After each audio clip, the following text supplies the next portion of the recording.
ജീവിതവുമായി ചരിത്രത്തിനെ അയാൾ ബന്ധിപ്പിച്ചു. ജീവിതവുമായി ബന്ധിപ്പിക്കാത്ത ഒന്നിനോടും നിങ്ങൾക്ക് താല്പര്യം ഉണ്ടാവില്ല. നിങ്ങളെ ഫോട്ടോ എടുത്ത ആദ്യം ആരെ നോക്കൂ? നിങ്ങളെ നോക്കൂ. നിങ്ങളുമായി ബന്ധമുള്ളത് മാത്രമേ നിങ്ങൾക്ക് താല്പര്യം ഉണ്ടാവുള്ളൂ. ചരിത്രം നമ്മുടെ ജീവിതവുമായി ബന്ധിപ്പിക്കാത്തത് കൊണ്ടാണ് നമ്മൾ വെറുത്തത്. പക്ഷെ ഈ അധ്യാപകൻ ബന്ധിപ്പിച്ചു. എങ്ങനെയെന്നറിയോ? ഇയാൾ കഥാപാത്രമായിട്ട് അകത്ത് വരൂ. ഉദാഹരണം, എന്നെ അന്ന് പഠിപ്പിച്ചൊരു കഥാപാത്രമാണ് അലക്സാണ്ടർ. എടാ പോടാ പാടാന്ന് വിളിക്കുള്ളൂ. ആ പിള്ളേർ മാത്രമുള്ള സ്കൂളാണ്. ഇങ്ങനെ വരും പിള്ളേർ. അലക്സാണ്ടർ ലോകം മുഴുവനും കീഴടക്കി. ഇങ്ങനെ കാണിക്കുമ്പോൾ നമുക്ക് കാണാൻ പറ്റും. ലോകം മുഴുവൻ കീഴടക്കുന്നത് കാണാൻ പറ്റും. ലോകം മുഴുവനും കീഴടക്കി അലക്സാണ്ടർ ഇന്ത്യയിലേക്ക് വന്നു. പോരസ് രാജാവുമായി പൊരിഞ്ഞ യുദ്ധത്തിൽ പോരസ് രാജാവ് പരാജയപ്പെടുന്നു. കയ്യും കാലും കെട്ടപ്പെട്ട് പോരസ് രാജാവ് താഴെ നിൽക്കുന്നു. സിംഹാസനത്തിൽ അലക്സാണ്ടർ ഇരിക്കുന്നു. വിജയശ്രീ ലാളിതനായ അലക്സാണ്ടർ തോറ്റു തുന്നം പാടിയ പോരസിനോട് ചോദിക്കുന്നു, ഞാൻ നിന്നോട് എങ്ങനെ പെരുമാറണം? കയ്യും കാലും കെട്ടപ്പെട്ട, രാജ്യം നഷ്ടപ്പെട്ട, പരാജയപ്പെട്ട് തോറ്റു തുന്നം പാടി നിൽക്കുന്ന പോരസ് പറയുന്നു, അലക്സാണ്ടറെ, ഒരു രാജാവിനോട് മറ്റൊരു രാജാവ് എങ്ങനെ പെരുമാറണമോ അതുപോലെ നീ എന്നോട് പെരുമാറും. ഇത് ചരിത്രം. ഇത് പഠിപ്പിച്ചിട്ട് ഈ മനുഷ്യൻ നമ്മളോട് ചോദിക്കും, എന്ത് മനസ്സിലായിട്ടാ നിങ്ങൾക്ക്? നമ്മൾ അന്തം വിട്ടിരിക്കുമ്പോൾ അയാൾ പറയും, ജീവിതത്തിൽ എത്ര തോറ്റു തുന്നം പാടി നിൽക്കുമ്പോഴും താൻ രാജാവാണെന്ന ബോധം എവന് നഷ്ടപ്പെടാതിരിക്കുന്നുവോ അവനാണ് യഥാർത്ഥ രാജാവ്. നീ ജീവിതത്തിൽ എത്ര പരാജയപ്പെട്ട് നിൽക്കുമ്പോഴും സ്വന്തം ജീവിതത്തിന്റെ രാജാവാണെന്ന ബോധം ഉണ്ടാവണം മധു എന്ന് പറയുമ്പോൾ അതെന്റെ ജീവിതവുമായി ബന്ധിപ്പിച്ചു. എന്നാൽ അത് കഴിഞ്ഞിട്ട് അദ്ദേഹം പറയും, ഇന്ത്യയിൽ നിന്ന് തിരിച്ചു പോകുമ്പോൾ അലക്സാണ്ടർ പിടിച്ചെടുത്തതെല്ലാം പോരസിനെ ഏൽപ്പിച്ച് തിരിച്ചു പോകുന്നു. എന്നിട്ട് പോയി അടുത്ത ചോദ്യം ചോദിക്കും, എന്ത് മനസ്സിലായില്ല? എവനൊരു വണാറോ പരാജയത്തിൽ തളർന്നു പോകാതിരിക്കുന്നവൻ അവന് നഷ്ടപ്പെട്ടതെല്ലാം തിരിച്ചു കിട്ടുമെന്ന് ചരിത്രം നമ്മളെ പഠിപ്പിക്കുന്നു. ഇത് കേട്ടാൽ പിന്നെ ഹിസ്റ്ററി പഠിക്കാതിരിക്കുമോ? അതിന് പകരം ഹിസ്റ്ററി ടീച്ചർ രാവിലെ പുസ്തകമായിട്ട് പിള്ളേരെ എല്ലാരും നീർന്നിരുന്ന് പേജ് 36 ഉറങ്ങല്ലേ ശക്താനെ തുറന്നു വയ്ക്കി. അലക്സാണ്ടർ ഇങ്ങനെ വന്നു. എന്നിട്ട് പോരസായിട്ട് ഇടിയുണ്ടാക്കി. പോരസ് തോറ്റു. താഴെ നിൽക്കുന്ന പോരസിനോട് മുകളിൽ നിൽക്കുന്ന ആള് ചോദിച്ചു, എന്തിനാണ് നിന്നോട് ഞാൻ എങ്ങനെയാ പെരുമാറേണ്ടത്? ഈ പയ്യൻ എന്ത് വിചാരിക്കും? കഴിഞ്ഞ ജന്മത്തിൽ ഞാൻ എന്ത് പാപം ചെയ്തു ഈ പിശാചിന്റെ അടുത്ത് പഠിക്കാൻ? ഇങ്ങനെ പഠിപ്പിക്കണേ. എഴുതും. നിങ്ങൾ എന്തിനാ നിലനിൽക്കണെന്നൊന്ന് എഴുതും. അപ്പൊ ഫോൺ എടുത്താൽ പറഞ്ഞു, കണക്ക് മാഷ് രാവിലെ ഹാർട്ട് അറ്റാക്ക് വന്ന് മരിച്ചു. ഫോൺ കട്ടാക്കി. 10 മിനിറ്റ് കഴിഞ്ഞ് ഒരു കോൾ കൂടി വന്നു. ഹലോ, കണക്ക് മാഷ് ഒന്ന് കൊടുക്കാമോ? അപ്പൊ മറുപടി പറഞ്ഞ ആൾ പറഞ്ഞു, കണക്ക് മാഷ് രാവിലെ ഹാർട്ട് അറ്റാക്ക് വന്ന് മരിച്ചു. 10 മിനിറ്റ് കഴിഞ്ഞപ്പോൾ പിന്നെ ഒരു കോൾ വന്നു, കണക്ക് മാഷ് ഒന്ന് കൊടുക്കാമോ? അപ്പൊ ഈ ഫോൺ എടുത്ത ആൾക്ക് ഒരേ ശബ്ദം പോലെ കേട്ടു. അപ്പൊ അയാൾ ചോദിച്ചു, നിങ്ങളല്ലേ ഇപ്പൊ 3ാമത്തെ ആൾ വിളിക്കണേ? നിങ്ങളോടല്ലേ ഞാൻ ആവർത്തിച്ച് പറഞ്ഞത് കണക്ക് മാഷ് മരിച്ചു എന്ന്? പിന്നെ നിങ്ങൾ വിളിക്കുന്നില്ല? ഞാൻ ദേഷ്യത്തിൽ പറഞ്ഞു. അപ്പൊ അപ്പുറത്തേക്കുള്ള ആൾ പറഞ്ഞു, അത് കേൾക്കാൻ ഒരു രസമുണ്ട്, അതുകൊണ്ട് വിളിച്ചാണ്. അങ്ങനെ പറഞ്ഞ എത്രയോ പേരുണ്ട്. കണക്കല്ല, വേറൊരു സബ്ജക്ട് പറയും. പറഞ്ഞു, ഇനി നമുക്ക് ആക്ടിവിറ്റി ആയിട്ട് പോവാം. പെനി പേപ്പറൊക്കെ ഇല്ലേ? 8 കാര്യങ്ങളിൽ വ്യക്തത വന്നാൽ സ്വാഭാവികമായി നിങ്ങൾ ഭയങ്കര പവർഫുൾ ആണ്. ഞാൻ ഉറപ്പിച്ച് പറയാം, ഈ കൂട്ടത്തിൽ 90% പേർക്കും ആ 8 കാര്യങ്ങളിൽ ക്ലാരിറ്റി ഉണ്ടാവില്ല. ആണ്ടത് അങ്ങനെ പറയാൻ കാരണം അത്ര ഉറപ്പിച്ച് പറയാൻ. അത് നിങ്ങൾ എഴുതുമ്പോൾ മനസ്സിലാകും. എഴുതുന്ന സമയത്ത് മനസ്സിലാവും, ഈ സാരി എനിക്ക് അറിഞ്ഞുകൂടായിരുന്നല്ലോ. 8 കാര്യങ്ങളിൽ ക്ലാരിറ്റി വരുത്തണം. എന്താ നമുക്ക് ചിന്തിക്കാം. ഒന്നാമത്തെ സാധനം ക്ലാരിറ്റി എന്ന് പറഞ്ഞാൽ എന്താ? എവിടേക്കാ പോണേ, എന്തിനാ പോണേ, അവിടെ എന്ത് കിട്ടും, എങ്ങനെയാ പോണേ എന്നതിലല്ല. എറണാകുളത്ത് നിൽക്കുന്ന എനിക്ക് ചെന്നൈക്ക് പോകണം. ചെന്നൈ എവിടെയാണെന്നും ചെന്നൈക്ക് പോകുന്ന വഴി ഏതാണെന്നും ചെന്നൈക്ക് പോകുമ്പോൾ എന്തൊക്കെ വേണമെന്നും ചെന്നൈയിൽ ഞാൻ എങ്ങനെ എത്തുമെന്നും ചെന്നൈയിൽ ഞാൻ എപ്പോൾ എത്തുമെന്നും എല്ലാത്തിനും എനിക്ക് ക്ലാരിറ്റി വരുമ്പോൾ ഫസ്റ്റ് സ്റ്റെപ്പ് കഴിയും. സെക്കൻഡ് സ്റ്റെപ്പ് അക്കൗണ്ടബിലിറ്റിയാണ്. അക്കൗണ്ടബിലിറ്റി എന്ന് പറഞ്ഞാൽ ഓണർഷിപ്പ്.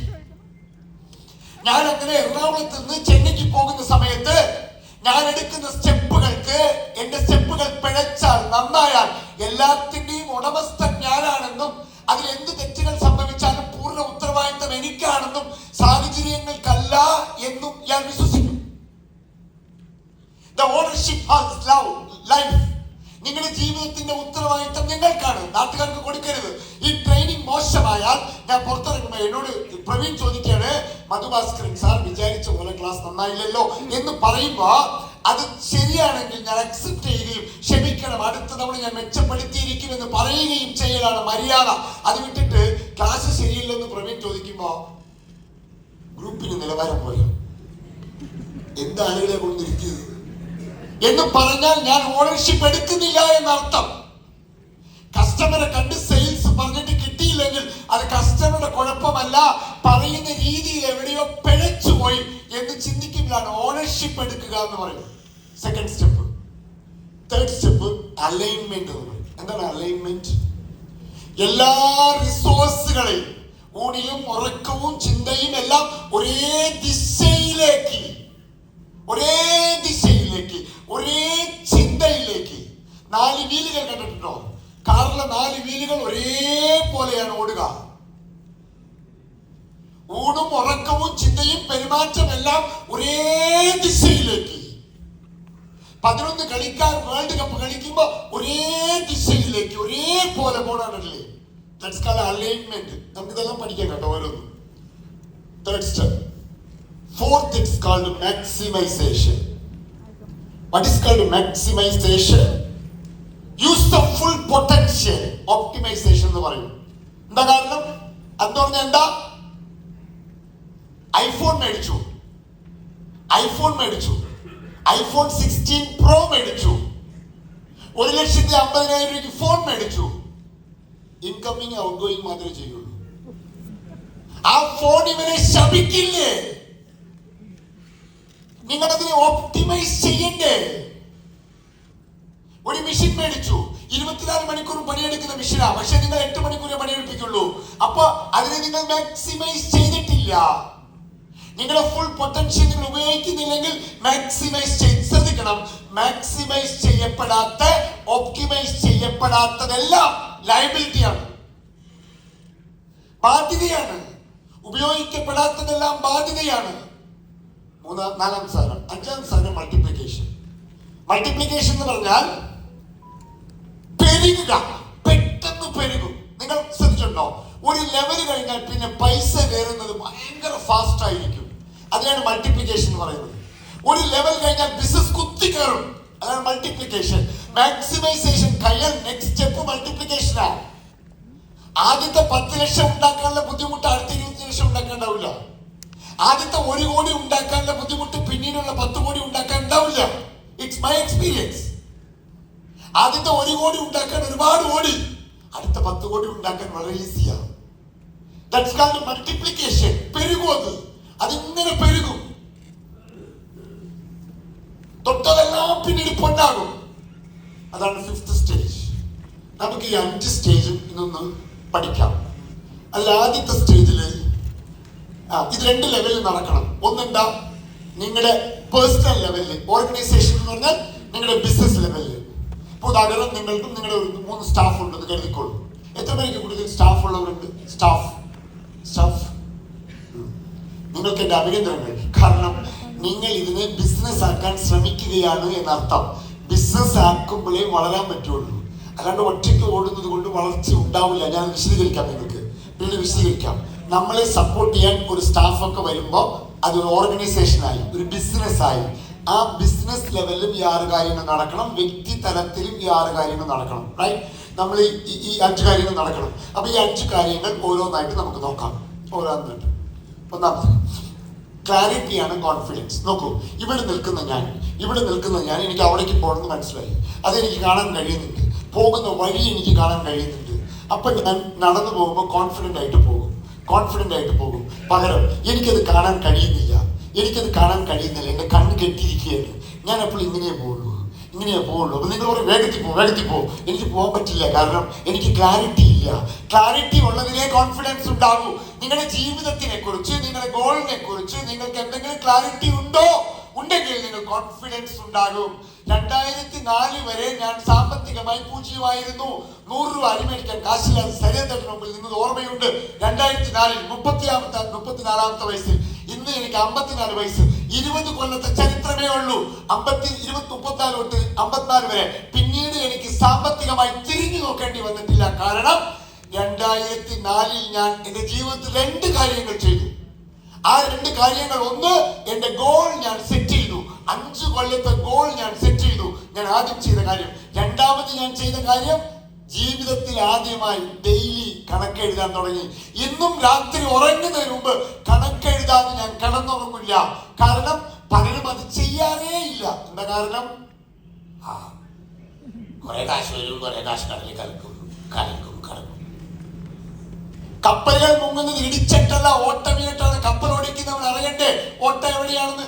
നാട്ടുകാർക്ക് മുഴുവൻ ഫിനാൻഷ്യൽ കൺസൾട്ടൻസി കൊടുക്കുന്ന നിങ്ങൾക്ക് സ്വന്തമായിട്ടൊരു ഡിസിപ്ലിൻ, ഒരു SIP, ഒരു സേവിങ്സ്, ഒരു വരവ് ചെലവ് കണക്ക് എഴുതി മുന്നോട്ട് കൊണ്ടുപോകണ്ടേ?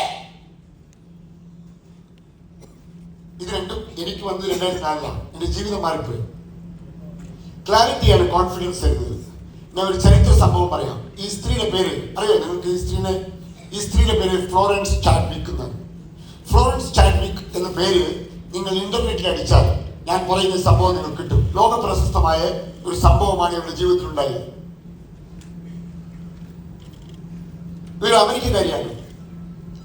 ലോങ് ഡിസ്റ്റൻസ് സ്വിമ്മിങ്, നീണ്ട ദൂരത്തിന്റെ നീന്തൽകാരിയാണ് ഇവർ. 2018 ജനിച്ചു, 95 മരിച്ചു. ലോക പ്രശസ്തിയാണ്. ഇംഗ്ലീഷ് ചാനൽ 2 സൈഡും ആദ്യമായി നീന്തി കടന്നത് അവരാണ്. ലോകത്തെ ഒരു ആദ്യത്തെ സ്ത്രീയാണ്.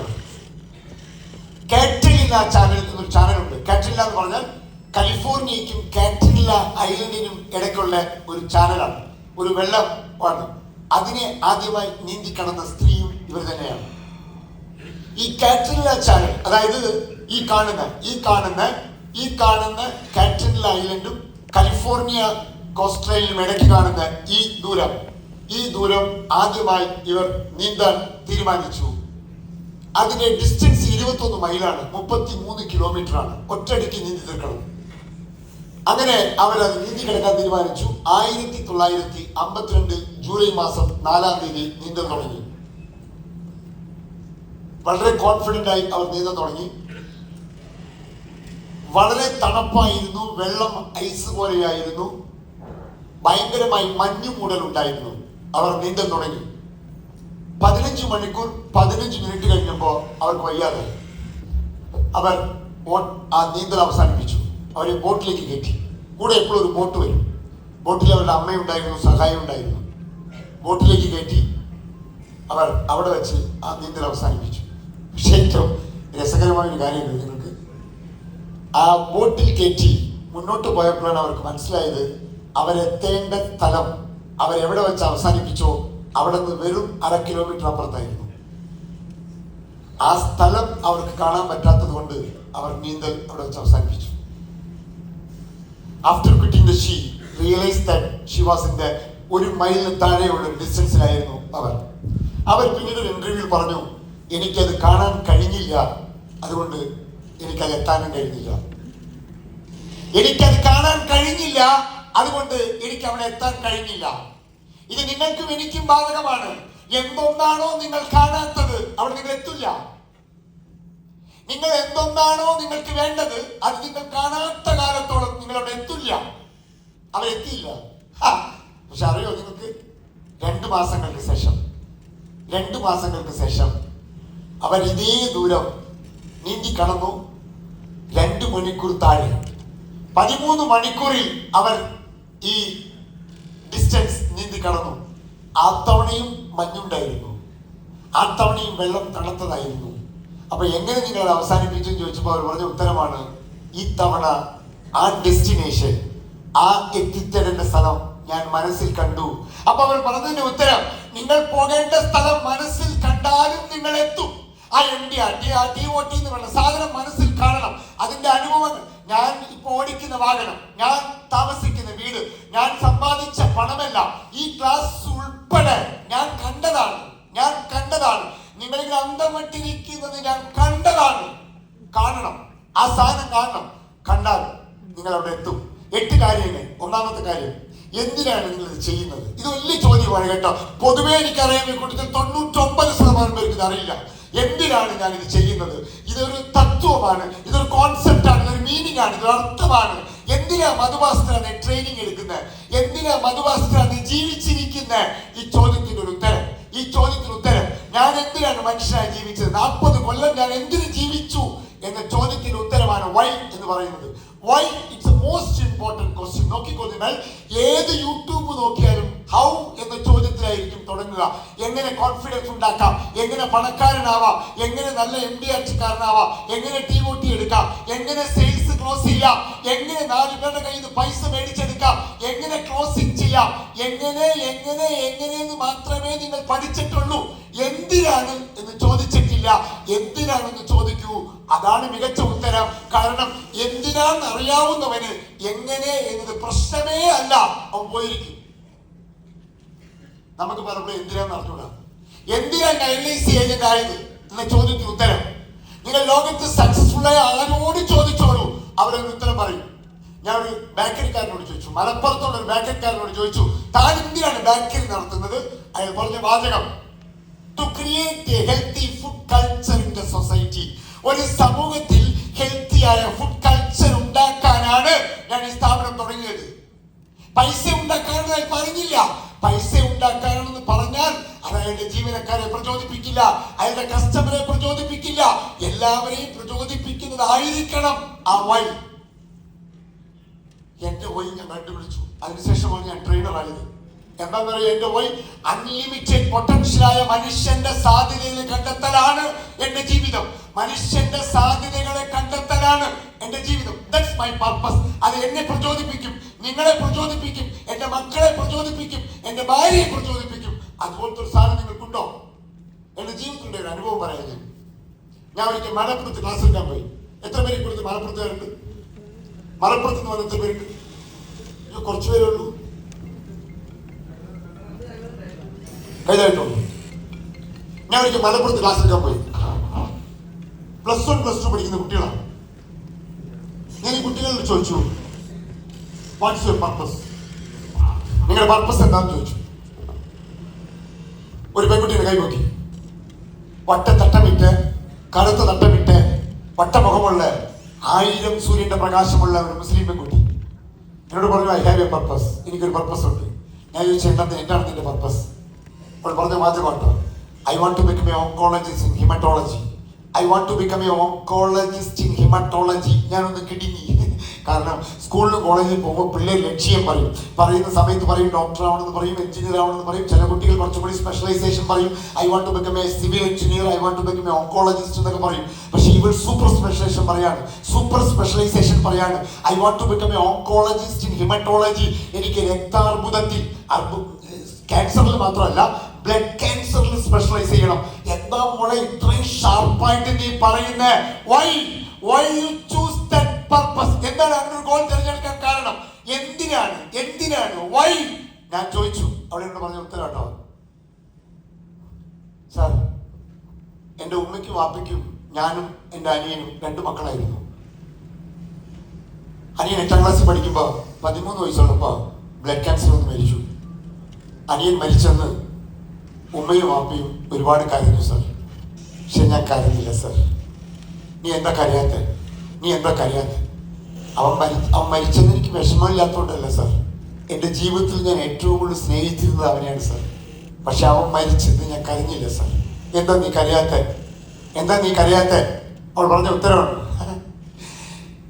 എന്നും ഞാനും എൻ്റെ ഉമ്മയും വാപ്പയും പ്രാർത്ഥിക്കുന്ന കരുണാമയനായ അല്ലാഹു എന്റെ അനിയനെ 13 വയസ്സിൽ കൊണ്ടുപോകുന്നുണ്ടെങ്കിൽ അതിനൊരു ഉദ്ദേശമുണ്ടാകും സാർ.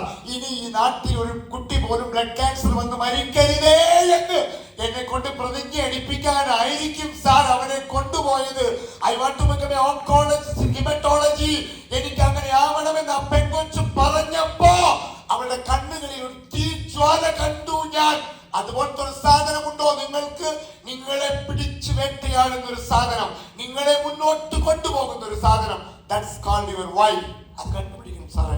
അതൊരു തത്വമാണ്. പെട്ടെന്ന് പിടിയിട്ടില്ല, അന്വേഷിക്കണം, ചോദിക്കണം. ഞാൻ എന്തിനാ നിലനിൽക്കുന്നത്? ഞാൻ എന്തിനാ 45 വയസ്സ് വരെ ജീവിക്കുന്നത്? ഞാൻ എന്തിനാണ് അവരോട് സെയിൽസ് പറയാൻ പോകുന്നത്? ഞാൻ എന്തിനാണ് ഒരു LIC ഏജന്റ് ആയത് എന്ന ചോദ്യം നമ്മളോട് ചോദിച്ചുകൊണ്ടേയിരിക്കണം.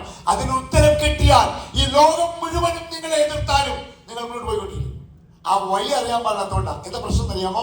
ഇവിടെ നിൽക്കുന്ന ഞാൻ, എനിക്ക് അവിടെ എത്തണം. അപ്പൊ എന്നോട് പ്രവീൺ ചോദിച്ചു, എന്തിനാ അവിടെ എത്തണേ? അതെന്റെ ഗോളാണ്. ഞാൻ പറഞ്ഞു അതെന്റെ ഗോളാണ്. അപ്പൊ അദ്ദേഹം എന്നോട് ചോദിച്ചു, ആ ഗോൾ എന്തിനു പോണെന്ന് പറ എന്നോട് ചോദിച്ചു. അപ്പൊ ഞാൻ പറഞ്ഞു, എന്റെ അമ്മ അവിടെ സുഖമില്ലാണ്ട് കിടക്കാണ്, എന്റെ അമ്മ എനിക്ക് ശുശ്രൂഷിക്കണം, എനിക്ക് അവിടെ പോകണം എന്ന് ഞാൻ പറഞ്ഞു. അമ്മയെ ശുശ്രൂഷിക്കണം, അതാണ് എന്റെ വായി. ഞാനിങ്ങനെ പോകാൻ തുടങ്ങി. ഇങ്ങനെ പോകാൻ തുടങ്ങിയപ്പോ ഞാൻ പ്രവീണോട് ചോദിച്ചു, പ്രവീൺ ഇതിന് പോയ ആളാ. ഞാൻ പ്രവീണോട് ചോദിച്ചു, പ്രവീൺ ഇവിടെ നിൽക്കുന്നത് എനിക്ക് അവിടെ പോണ വഴി പറഞ്ഞതാ. പ്രവീൺ പറഞ്ഞു, മധുഭാസ്കരൻ നിനക്ക് അവിടെ പോകണമെങ്കിൽ 13 സ്റ്റെപ്പ് ഉണ്ട്. ശരി, 13 സ്റ്റെപ്പ് പോകുമ്പോ 4 സ്റ്റെപ്പ് കഴിയുമ്പോൾ ഒരു കുഴിയുണ്ട്. കാരണം പ്രവീൺ എക്സ്പെർട്ട് ആണ്, എനിക്ക് പറഞ്ഞു തന്നു 4 കുഴിയുള്ളപ്പോ 4 സ്റ്റെപ്പ് കഴിഞ്ഞ ഒരു കുഴിയുണ്ട്, അതുകൊണ്ട് ഇടത്തോട്ട് മാറണം. ശരി, ഇടത്തോട്ട് മാറിയിട്ട് 2 സ്റ്റെപ്പ് മുന്നോട്ട് വെക്കണം. ശരി, അപ്പൊ സ്റ്റെപ്പ് 6 ആയി. എന്നിട്ട് വലത്തോട്ട് വരണം, മുന്നോട്ട് പോയാൽ അവിടെ എത്തും. അവിടെ എത്തിയാൽ നിങ്ങളുടെ അമ്മയെ കാണാം.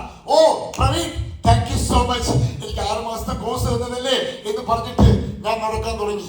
Step 1, step 2, step 3, step 4. എനിക്കറിയാം കുഴി ഉണ്ടെന്ന് പ്രവീൺ പറഞ്ഞിട്ടുണ്ട്. 2 സ്റ്റെപ്പ് മാറി 5, 6, 7 തിരിച്ചു വന്നു, മുന്നോട്ട് പോയി. 9ാമത്തെ സ്റ്റെപ്പിൽ ഒരു കുഴി ഉണ്ടായിരുന്നു. ഞാൻ വീണു. അപ്പൊ ഞാൻ പ്രവീണോട് ചോദിച്ചു, ഇതെന്നോട് പറഞ്ഞിരുന്നില്ലല്ലോ. പ്രവീൺ പറഞ്ഞു, ഞാൻ പോയപ്പോൾ അതുണ്ടായിരുന്നില്ല. ഞാൻ നിന്നോട് സത്യമാണ് പറഞ്ഞത്. അത് അൺഎക്സ്പെക്റ്റഡ് ആണ്, കാരണം ഫ്യൂച്ചറാണ്, ഒന്നും പറയാൻ പറ്റില്ല, അൺപ്രഡിക്റ്റബിൾ ആണ്. കുഴപ്പമില്ല, ഞാൻ പുറത്തേക്ക് ഇറങ്ങി. 10ാമത്തെ സ്റ്റെപ്പ് വെച്ചു. 11ാമത്തെ സ്റ്റെപ്പിൽ പിന്നെയും കുഴി ഉണ്ടായിരുന്നു. ഞാൻ നിരാശനായി. അവിടെ വെച്ച് അവസാനിപ്പിക്കും. നോക്കൂ, പക്ഷെ എന്റെ അമ്മ അവിടെ കിടക്കുന്നുണ്ട് എന്ന ബോധം എനിക്കുണ്ടെങ്കിൽ 10 അല്ല, 11 അല്ല, 12 അല്ല, 13 കുഴിയുണ്ടെങ്കിൽ ഞാൻ കയറി പുറത്തു പോകും. ആ വഴിയാണ് പ്രധാനം. വഴിയാണ് നമ്മളെ നയിക്കുന്നത്. നിങ്ങളുടെ വഴി എന്താണ്? 2 ചോദ്യങ്ങളാണ്. ആ 2 ചോദ്യങ്ങൾക്ക് നിങ്ങൾക്ക് തോന്നിയ ഉത്തരം ഒന്ന് വെറുതെ എഴുതൂ, ആ നോട്ട്ബുക്കിൽ എഴുതൂ. 1ാമത്തെ ചോദ്യം, നിങ്ങൾ എന്തിനാണ് ഒരു ഇൻഷുറൻസ് തിരഞ്ഞെടുത്തത്? നിങ്ങൾ എന്തിനാണ് ഒരു ഇൻഷുറൻസ് കൺസൾട്ടന്റായി മാറിയത്? നിങ്ങൾ കണ്ടെത്തും. നിങ്ങളുടെ ഉള്ളിൽ കിടക്കുന്ന വേറൊരു സാധനത്തിനെ നിങ്ങൾ കണ്ടെത്തും. നിങ്ങളുടെ ഉള്ളിൽ കിടക്കുന്ന ഒരു അനന്ത സാധ്യതയെ നിങ്ങൾ കണ്ടെത്തും. നിങ്ങളുടെ ഉള്ളിൽ കിടക്കുന്ന ലോകം നിങ്ങളെ അത്ഭുതത്തോടുകൂടി നോക്കാൻ പോകുന്ന ഒരു സാധനത്തിനെ കണ്ടെത്തും. ഞാനിത് എന്റെ ജീവിതത്തിൽ ഉടനീളം വിശ്വസിക്കുന്നതാണ്. ഓരോ മനുഷ്യനും ഓരോ അത്ഭുതമാണ്. ഓരോ മനുഷ്യനും പ്രകൃതി ഒരിക്കലും ഒരാളിൽ ഒരു കുറവ് വെച്ചിട്ടുണ്ടാവില്ല. അതായത് കണ്ടെത്താതെ പോകുന്ന അയാളുടെ കുഴപ്പമാണ്. അയാൾ കണ്ടെത്താതെ പോകുന്ന അയാളുടെ കുഴപ്പമാണ്. നമ്മൾ നിരന്തരം നമ്മൾ അന്വേഷിച്ചാൽ നമ്മൾ അതിനെ കണ്ടെത്തുന്നതാണ്. നമ്മുടെ സ്കൂളിലും കോളേജിലും പഠിപ്പിക്കില്ല. സ്കൂളിലും കോളേജിലൊക്കെ പഠിപ്പിക്കുന്ന വേറെ പല കാര്യങ്ങളാണ്. അതുകൊണ്ടാണ് A+ കിട്ടിയ എല്ലാവരും രക്ഷപ്പെടാത്തത്. അതുകൊണ്ടാണ് റാങ്ക് കിട്ടിയ എല്ലാവരും ജീവിതത്തിൽ രക്ഷപ്പെടാത്തത്. കാരണം സ്കൂളിലും കോളേജിലും അതല്ല പഠിപ്പിക്കുക. ഞാൻ പഠിച്ച സ്കൂളിൽ current is directly proportional to potential difference and temperature is constant. കാണാപ്പാടം പഠിച്ചതാ. ഇപ്പോഴും എനിക്ക് മെല്ലെ പറയാൻ പറ്റില്ല. റോഡ് മുറിച്ച് കിടക്കുമ്പോൾ ഇടത്തോട്ട് വലത്തോട്ട് നോക്കാൻ പഠിപ്പിക്കുന്നില്ല. അതാണ് ആദ്യം പഠിപ്പിക്കേണ്ടത്. ഞാൻ സ്കൂളിൽ പഠിച്ചപ്പോൾ സൈൻ തീറ്റ, കോസ് തീറ്റ, കാലി തീറ്റ എന്നൊക്കെ പറഞ്ഞ് ഒരുപാട് പഠിച്ചു. ഇതൊന്നും എന്റെ ജീവിതത്തിൽ എനിക്ക് ഗുണമേ ചെയ്തിട്ടില്ല. ഞാൻ ജീവിതം പഠിപ്പിച്ചത് മനുഷ്യന്മാരുടെ കൂടെ നിന്നിട്ടാണ്. എനിക്ക് ജീവിതത്തിൽ കിട്ടിയ പരാജയങ്ങൾ, എനിക്ക് ജീവിതത്തിൽ കിട്ടിയ അടികൾ, എന്റെ ജീവിതത്തിൽ ആളുകൾ ഉപേക്ഷിച്ച് പോയപ്പോൾ ഉണ്ടായ അവസ്ഥ. നിങ്ങൾ ആളുകൾ ഉപേക്ഷിച്ച് പോകുമ്പോൾ 2 കാലം കുത്തി നിങ്ങൾ എണീക്കുമല്ലോ. അപ്പൊ നിങ്ങൾക്ക് ഒരു വിശ്വാസം വരും, ലോകത്ത് ഒരുത്തനും ഉണ്ടാവില്ല, ഈ 2 കാലുകൾ മാത്രമേ ഉണ്ടാകൂ, ചവിട്ടി എണീക്കണ എന്നൊരു തോന്നൽ ഉണ്ടാകും. അതാണ് എന്നെ ജീവിതം പഠിപ്പിച്ചത്. അത് വേണം ജീവിതത്തിൽ. അത് വേണമെങ്കിൽ നിങ്ങൾ നിങ്ങളെ കണ്ടെത്തും. നിങ്ങളെ കണ്ടെത്താൻ 5 വഴി ഞാൻ കണ്ടെത്തിയ 5 വഴി പറയട്ടെ.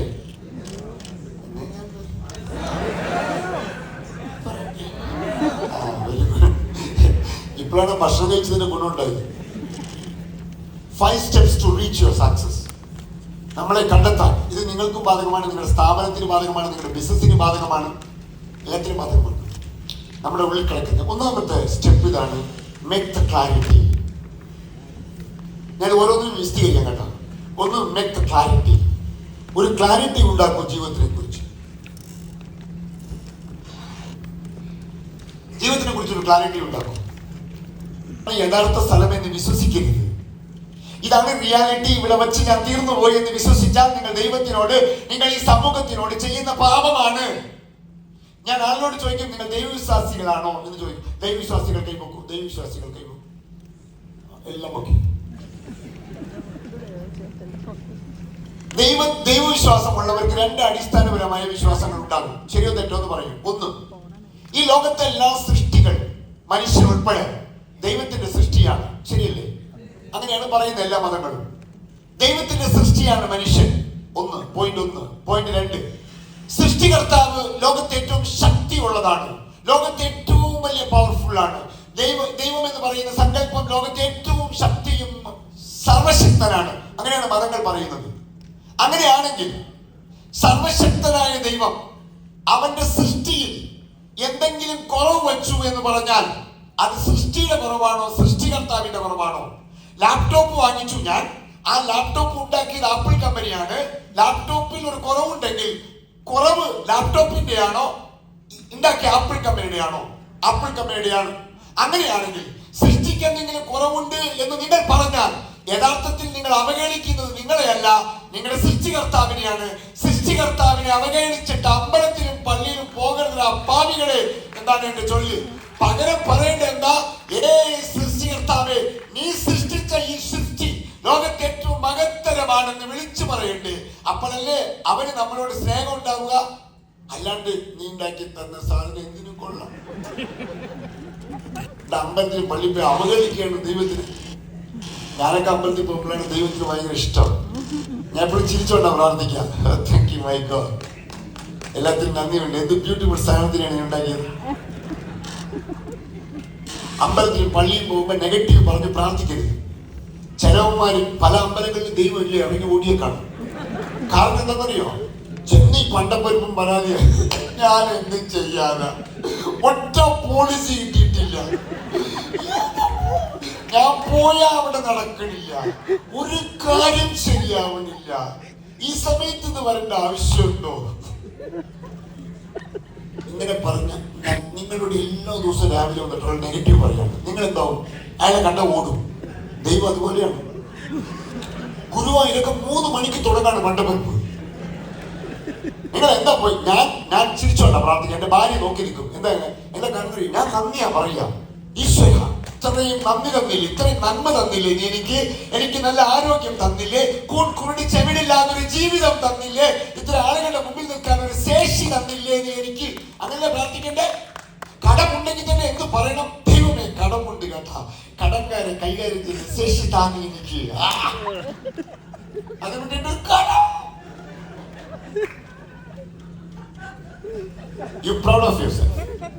എപ്പോഴും നിങ്ങളുടെ അഭിമാനമായി നടക്കും. നിങ്ങളുടെ ബഹുമാനം ഉണ്ടെങ്കിൽ നിങ്ങൾ നിറഞ്ഞു നടക്കും. അഭിമാനമില്ല കുടിഞ്ഞു നടക്കുന്നത്. നമുക്ക് നമ്മളുടെ അഭിമാനം വേണ്ടേ? നെക്സ്റ്റ് ലെവലിൽ പോണ്ടേ? ഈ റിയാലിറ്റി എന്നൊരു പോസിബിലിറ്റിയിലേക്ക് പോണ്ടേ? എന്താണ് സാർ ഈ കോൺസെപ്റ്റ് ഒന്ന് എക്സ്പ്ലെയിൻ ചെയ്യാമോ? നോക്കൂ, എന്തിനാണ് പോസിബിലിറ്റിക്ക് മനുഷ്യൻ വളരേണ്ടത്?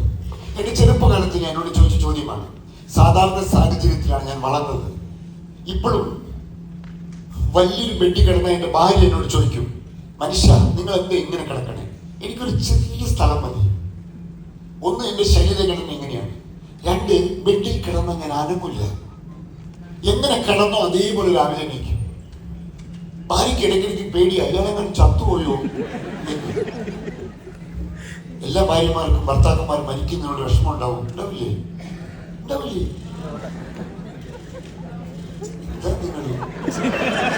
എത്ര പേര് കല്യാണം കഴിച്ചു കൈ നോക്കാം? പൊക്കണ കണ്ടാലേ അറിയാം. എന്തിനാ ഇപ്പൊ അത് ഓർമ്മിപ്പിച്ച്? ഒരു സന്തോഷമായിട്ട് ഇരുന്നതല്ലേ. ഞാൻ നേരത്തെ കല്യാണം കഴിച്ച 38 വയസ്സ്. നാട്ടുകാർക്ക് ഭയങ്കര വിഷമായിരുന്നു. സാറേ ലേറ്റ് ആയിരുന്നു. ഞാൻ ആർക്ക് ലേറ്റ് ആയി? എനിക്ക് എന്റെ ഭാര്യയ്ക്ക് തോന്നിയില്ല നിനക്ക് എത്ര വിഷമം. നമ്മുടെ ആളുകൾക്ക് കല്യാണം കഴിച്ചില്ലെങ്കിൽ വിഷമം.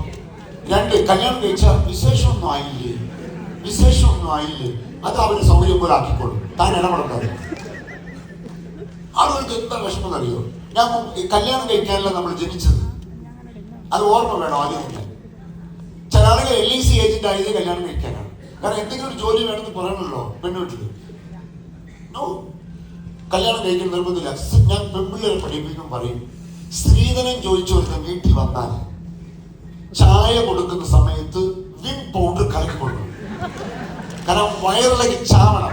സ്ത്രീയുടെ കയ്യിൽ സ്ത്രീധനം മേടിച്ച് തിന്നുന്നവൻ നട്ടലില്ലാത്തവനാണ് എന്ന് പെൺകുട്ടികളെ പറഞ്ഞു പഠിപ്പിക്കണം.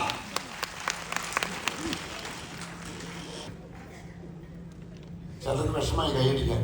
എങ്ങനെ അടിക്കുന്നത്? നിങ്ങൾ നമ്മളെ കൊടുക്കുകയാണല്ലോ. നോ, അപ്പൊ റിയാലിറ്റിയിൽ നിന്ന് പോസിബിലിറ്റിയിലേക്ക് നമ്മുടെ ഈ അവസ്ഥയിൽ നിന്ന്. അപ്പൊ ഞാൻ കല്യാണം കഴിച്ച കഥ പറയാൻ കാരണം, ഞാൻ കല്യാണം കഴിച്ച് 38 വയസ്സിലാണ്. എന്റെ ഭാര്യ എന്നേക്കാൾ 13 കിലോ കൂടുതലാണ്. അതുകൊണ്ട് ഞാൻ ഭയങ്കര വിനയമാണ്, വഴക്കിനൊന്നും പോകാറില്ല. അതൊക്കെ സൂക്ഷിക്കണം, അല്ലെങ്കിൽ കയ്യിൽ കെട്ടിട്ട് കിടക്കേണ്ടി വരും. എന്റെ കെട്ട് ബാത്റൂമിൽ വീണതാ. ഏത് ബാത്റൂം? ഭാര്യ കുട്ടിക്ക് കുത്തിയതാണ്. Why you want to grow the possibility? എന്തിനാണ് പോസിബിലിറ്റിക്ക് വളരണമെന്നറിയോ? എന്താണ് പോസിബിലിറ്റിക്ക് വളരണമെന്നറിയോ? പോസിബിലിറ്റി എന്ന് പറഞ്ഞാൽ എന്താണെന്നറിയോ? സിദ്ധാർത്ഥന്റെ ഉള്ളിലായിരുന്നു ബുദ്ധൻ, നരേന്ദ്രന്റെ ഉള്ളിലായിരുന്നു വിവേകാനന്ദൻ, മോഹൻദാസിന്റെ ഉള്ളിലായിരുന്നു ഗാന്ധി, ചായക്കടക്കാരന്റെ മകന്റെ ഉള്ളിലായിരുന്നു മധുഭാസ്കരൻ. ഇതുപോലത്തെ നിങ്ങളുടെ ഉള്ളിലും ഒരു സാധനം കിടപ്പുണ്ടാകും. ആ സാധനത്തിനെയാണ് ഞാൻ പോസിബിലിറ്റി എന്ന് പറയുന്നത്. എൻ്റെ അമ്മയോട് ഞാൻ എപ്പോഴും പറയും, അമ്മേ നോക്കൂ, ഞാൻ ഒരാഴ്ച മുമ്പ് അർമേനിയയിലായിരുന്നു, അത് കഴിഞ്ഞ് ഞാൻ ദുബായിൽ വന്നു, ഇപ്പൊ ഇവിടെ നിൽക്കുന്നു, ഒരാഴ്ച കഴിഞ്ഞ് ചൈനയ്ക്ക് പോയി. എൻ്റെ അമ്മ ചോദിക്കും, എന്തിനാ മോനെ ഇങ്ങനെ ഓടണേ? ഒരുവിധം നന്നോളം ഉണ്ടാക്കിയില്ലേ, കാശൊക്കെ ആയില്ലേ, ഇനി എന്തിനാ ഓടണേ? അമ്മേ, ഞാൻ കാശിന് വേണ്ടി ഓടുന്നതല്ല അമ്മേ. ഞാൻ എന്നെ പ്രചോദിപ്പിക്കാൻ എൻ്റെ അമ്മയോടും എന്നോടും ഞാൻ സ്ഥിരം പറയുന്ന ഒരു ഡയലോഗ് ഉണ്ട്. ആ ഡയലോഗ് ഇങ്ങനെയാണ്, കണ്ണാടി നോക്കിയിട്ട് പറയും, ആന, ഒരു വാക്ക് പോലും കളയരുത്, ആന അണ്ണാന്റെ പണി നന്നായി ചെയ്തു എന്ന് പറഞ്ഞ് അഹങ്കരിക്കരുത്. ആന അണ്ണാന്റെ പണി നന്നായി ചെയ്തു എന്ന് പറഞ്ഞ് അഹങ്കരിക്കരുത്. ആനയുടെ പണിയെടുക്കടാ എന്ന് ഞാൻ എന്നോട് എപ്പോഴും പറയും. ആന അണ്ണാന്റെ പണി നന്നായി ചെയ്തു എന്ന് പറഞ്ഞ് അഹങ്കരിക്കരുത്. അവനവനോട് പണിയെടുക്കണം. അല്ലാണ്ട് 4 പോളിസി ചെയ്താൽ കിട്ടി സുഖം. നോ, ഒരു സാധനം തീരുമാനിച്ചാൽ അത് ചെയ്യണം. അതിനാണ് ഞാൻ പോസിബിലിറ്റി എന്ന് പറയാം. എന്താണ് ഈ പോസിബിലിറ്റിയുടെ കാര്യം? നോക്കൂ, ഇത് വിരിയാത്ത കാലത്തോളം ഈ ലോകത്തിനോട് ചെയ്യുന്ന പാപമാണ്. ഇതിന്റെ ധർമ്മം വിരിയുക എന്നതാണ്. ഏതെങ്കിലും ഒരു ഞായറാഴ്ച പൂ വിരിയാതിരുന്നിട്ടുണ്ടോ?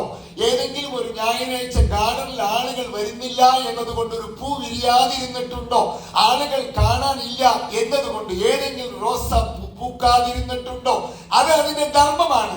പൂ പൂക്കുക എന്നത് അതിന്റെ ധർമ്മമാണ്. ഒരു വിത്ത് വൃക്ഷമാവുക എന്ന് പറയുന്നതിന്റെ ധർമ്മമാണ്. വിത്തായി തീർന്നാൽ അത് പാപമാണ്. അത് വൃക്ഷമാകുമ്പോഴാണ് ലോകത്ത് പ്രതീക്ഷയാകുന്നത്. ഇത് മനസ്സിലായോ നിങ്ങൾക്ക്? ഇത് ഇങ്ങനെ ആകുന്നത് ഈ ലോകത്തിന് പ്രകാശമുള്ളതാകണമെങ്കിൽ ഇത് ഏതാണ് അറിയോ നിങ്ങൾക്ക്? ഇതിന്റെ ഉള്ളിൽ കിടക്കുന്ന ഒരു സാധ്യത, പോസിബിലിറ്റി ഏതെന്നറിയോ? ഇത് ഇങ്ങനെ ആകുമ്പോഴാണ് ആ പോസിബിലിറ്റി ലോകത്തിന് വെളിച്ചമായി മാറുന്നത്. 2012 മരിച്ചപ്പോ രാമേശ്വരം എവിടെയാണെന്ന് ലോകം അറിഞ്ഞല്ലോ. അത് ഇതുകൊണ്ടാണ്. ഇത് ഒരു സാധ്യതയാണ്. ഇതിന്റെ ഉള്ളിൽ കിടന്ന ഈ സാധ്യതയെ കണ്ടെത്തിയത് കൊണ്ട് ലോകത്തിന് മുഴുവനും വെളിച്ചമായി മാറി ഈ മനുഷ്യനെ നിങ്ങൾക്ക് ഓർമ്മയുണ്ടോ? ബരാക് ഒബാമയോട് ഇതിന് മുമ്പത്തെ അമേരിക്കൻ പ്രസിഡന്റ് ബരാക് ഒബാമയോട് ചോദിച്ചു, നിങ്ങളെ സ്വാധീനിച്ച നേതാവാരാണെന്ന്. ഞാൻ ബരാക് എന്ത് ഉത്തരം പറയാൻ പോകുമെന്ന് കേൾക്കാൻ വേണ്ടി കാത്തിരിക്കുകയാണ്. വാക്കുകൾ കൊണ്ട് അമ്മാനം കളിക്കുന്ന ലോകത്തെ ഏറ്റവും നല്ല പ്രഭാഷകൻ ഒരാളെന്ന് നമ്മൾ വിശ്വസിക്കുന്ന ബരാക് ഒബാമ ആരുടെ പേരായിരിക്കും പറയാൻ പോകുന്നത്? അമേരിക്കയിലെ പാവപ്പെട്ട കുടുംബത്തിൽ ജനിക്കുകയും വലിയ വിദ്യാഭ്യാസം ഇല്ലാതെ വളരുകയും ചെയ്ത് പിന്നീട് ഒരുപാട് ഇലക്ഷനിൽ പരാജയപ്പെടുകയും പിന്നീട് 52ാമത്തെ വയസ്സിൽ അമേരിക്കൻ പ്രസിഡന്റായി വാഴ്ത്തപ്പെടുകയും ചെയ്ത അമേരിക്കയുടെ 16ാമത്തെ പ്രസിഡന്റ്, അമേരിക്കയുടെ അടിമത്വം ഇല്ലാതാക്കി അമേരിക്ക കണ്ടതിൽ വെച്ച് ഏറ്റവും മികച്ച പ്രസിഡന്റ് വാഴ്ത്തപ്പെട്ട അബ്രഹാം ലിങ്കന്റെ പേര് ഒബാമ പറയുമെന്ന് ഞാൻ പ്രതീക്ഷിച്ചു. പറഞ്ഞില്ല. കറുത്ത വർഗത്തിന് വേണ്ടി ഇവിടെയുണ്ട്. ഏറ്റുമരിച്ച കറുത്ത വർഗത്തിന് വേണ്ടി ഒരു സ്വപ്നം കാണണമെന്ന് പഠിപ്പിച്ച് 1963 ലോകം കണ്ടതിൽ വെച്ച് ഏറ്റവും വലിയ പ്രഭാഷണം നടത്തിയ കറുത്ത വർഗത്തിന്റെ സമന്വിതനായ നേതാവ് മാർട്ടിൻ ലൂതർ കിങ്ങിന്റെ പേര് ഒബാമ പറയുമെന്ന് പ്രതീക്ഷിച്ചു. പറഞ്ഞില്ല. അങ്ങ് മൂണിലേക്ക് പോവാൻ, നിലാവിലേക്ക് പോവാൻ സ്വപ്നം ഉണ്ടാക്കി കൊടുത്ത ജോൺ എഫ് കെന്നഡിയുടെ പേര് പറയാമായിരുന്നു ഒബാമയ്ക്ക്. പറഞ്ഞില്ല.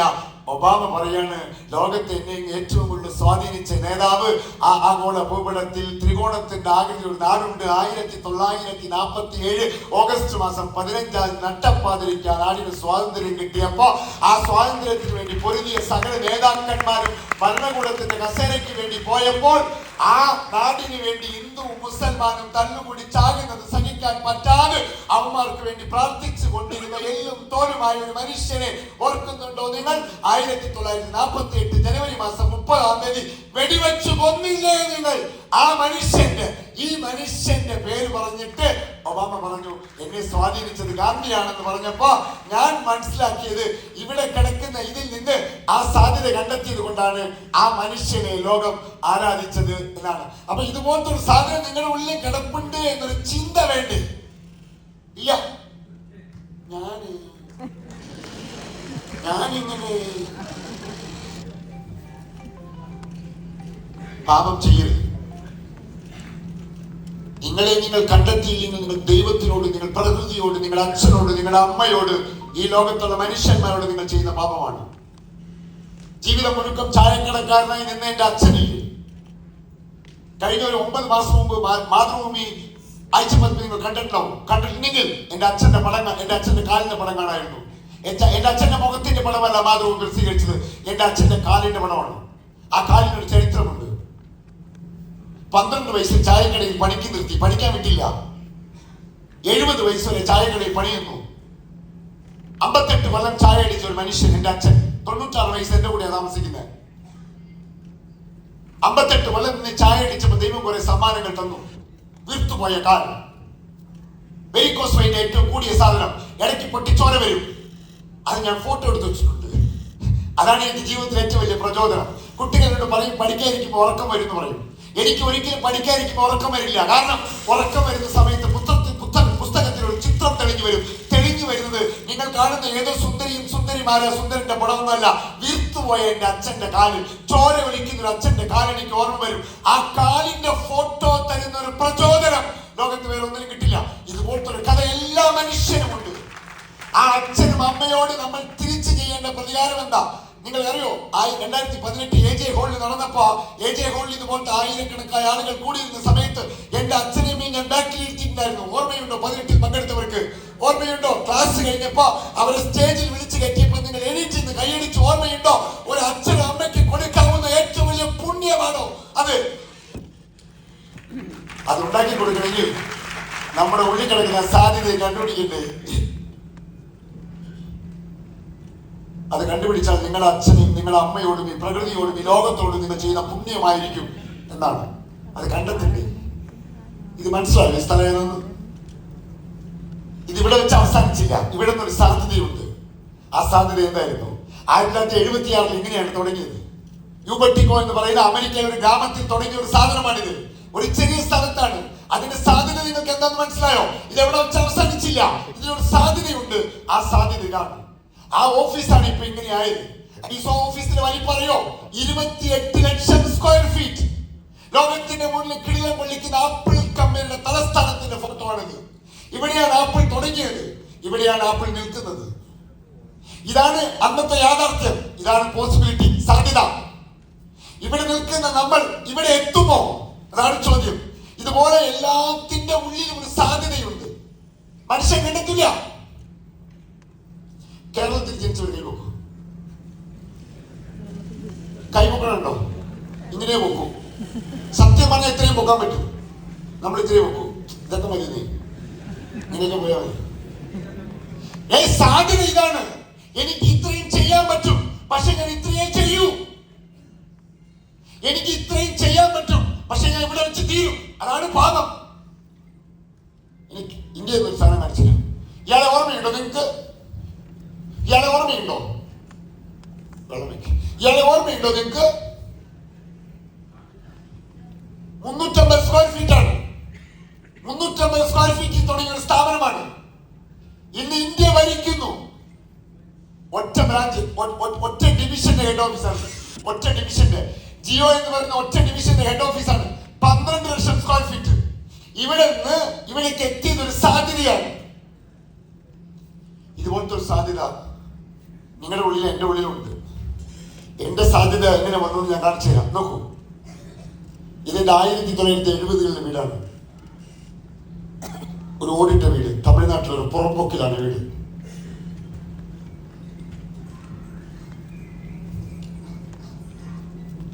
കളിലെ പുറമ്പോക്കിലെ വീടാണിത്. ഇത് 80-ൽ എൻ്റെ അച്ഛൻ ചായക്കട നടത്തിയ സ്ഥലമാണ് തമിഴ്നാട്ടിൽ. ഇത് വാടകയ്ക്കായിരുന്നു. ഇത് 90-ൽ ഞാൻ താമസിക്കുന്ന വീടാണ്. ഒരു ഓടിട്ട പഴയ തറവാട്. ഇത് 2008-ൽ എൻ്റെ പൈസ കൊണ്ട് 500 സ്ക്വയർ ഫീറ്റിൽ ഞാൻ പണിത വീടാണ്. 500 സ്ക്വയർ ഫീറ്റേ ഉള്ളൂ ആദ്യത്തെ വീട്.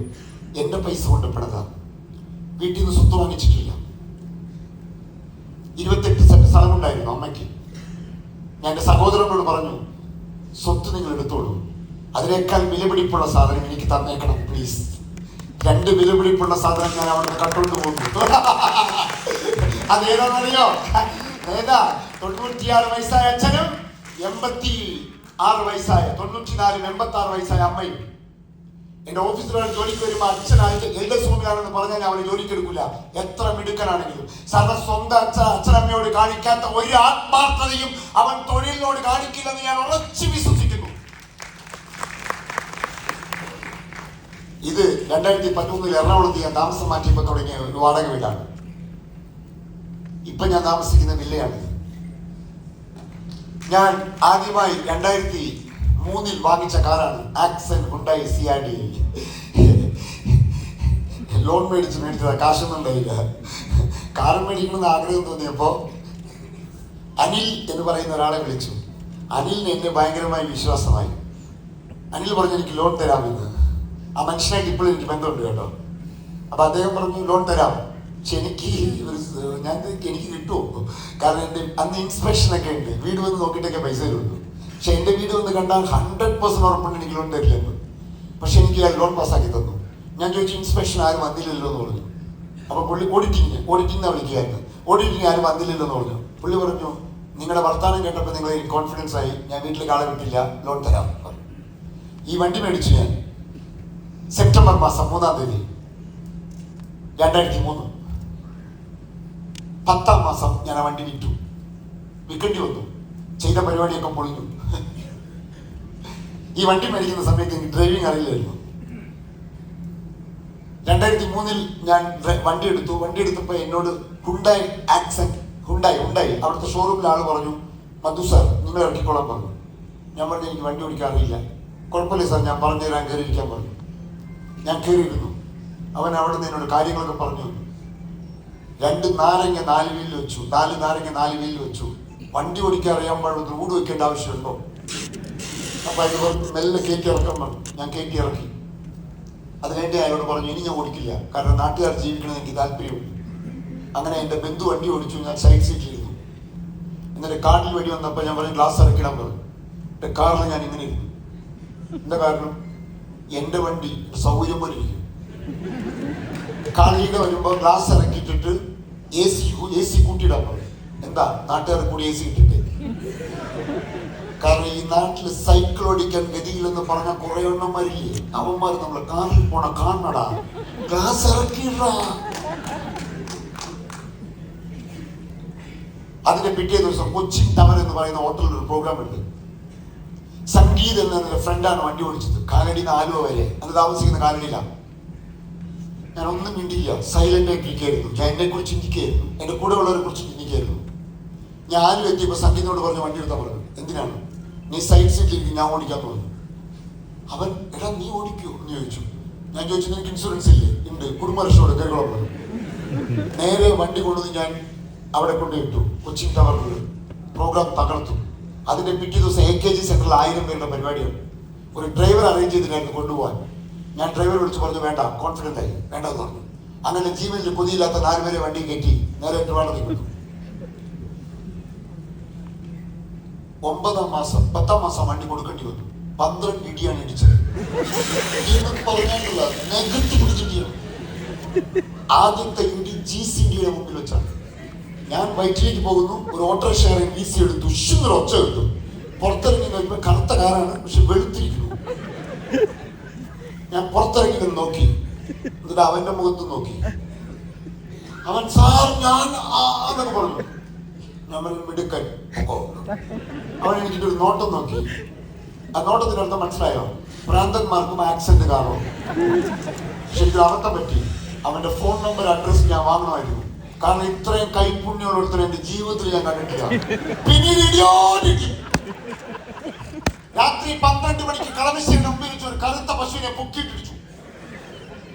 അവിടെയുള്ള എല്ലാ ചുമരുകളും ഞാൻ വൈറ്റ് വാഷ് ചെയ്തിട്ടുണ്ട്. ഈ വണ്ടി കൊണ്ടുവരുന്നത് ഇടിക്കണം. നിങ്ങൾ കാശ് കൊടുത്ത് പണിയെടുത്ത് ഒരു വാഹനം മേടിച്ചിട്ട് പോയി ഇടിക്കണം. എന്നിട്ട് പുറത്തിറങ്ങി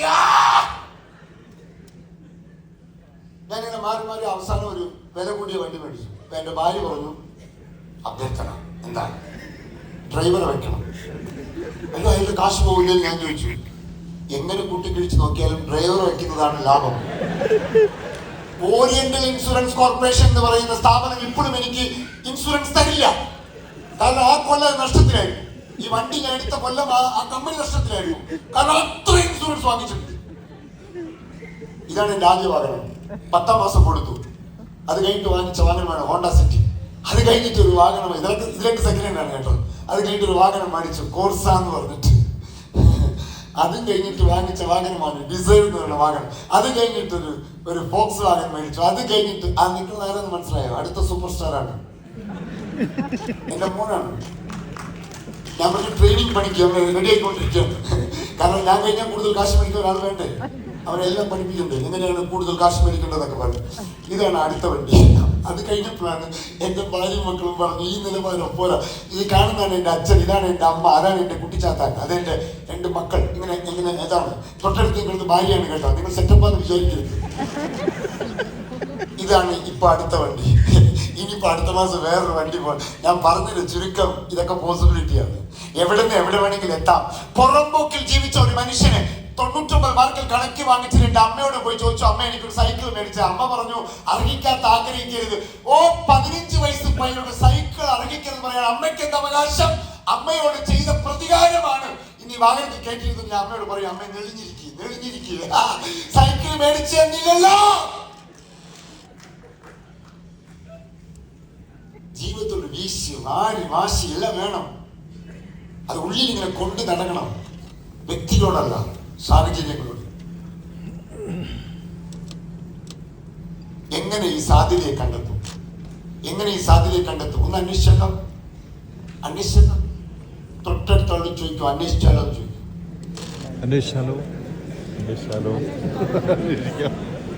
മനസ്സിലായി? ചോദ്യങ്ങളുണ്ടാ എല്ലേ പറഞ്ഞു എന്താവശ്യം. രാവിലെ വന്നു, രാവിലെ എന്നിട്ട് പറയണംടാ, ഞാൻ എൻ്റെ ഒരു വീഡിയോ അറിയാൻ നിങ്ങൾക്ക് 12 കൊല്ലം മുമ്പ് ഞാൻ ഒരു വീഡിയോ ഇട്ടു. കാലടിയിൽ 2 മഹാന്മാരുണ്ട്, ഒന്ന് ആദിശങ്കരൻ, 2 മധുഭാസ്കരൻ എന്ന് പറഞ്ഞിട്ടാണ് ആ വീഡിയോ ഇട്ടത്. ഒരു ദിവസം ഞാൻ ട്രെയിനിൽ പോകുമ്പോൾ ഒരാൾ എന്നോട്, മധുഭാസ്കരൻ നിങ്ങളുടെ വീഡിയോ ഞാൻ കണ്ടു, വീഡിയോ വളരെ നന്നായിട്ടുണ്ട്, ശരി, പക്ഷെ നിങ്ങൾ പറഞ്ഞ ഒരു കാര്യം ശരിയായില്ല.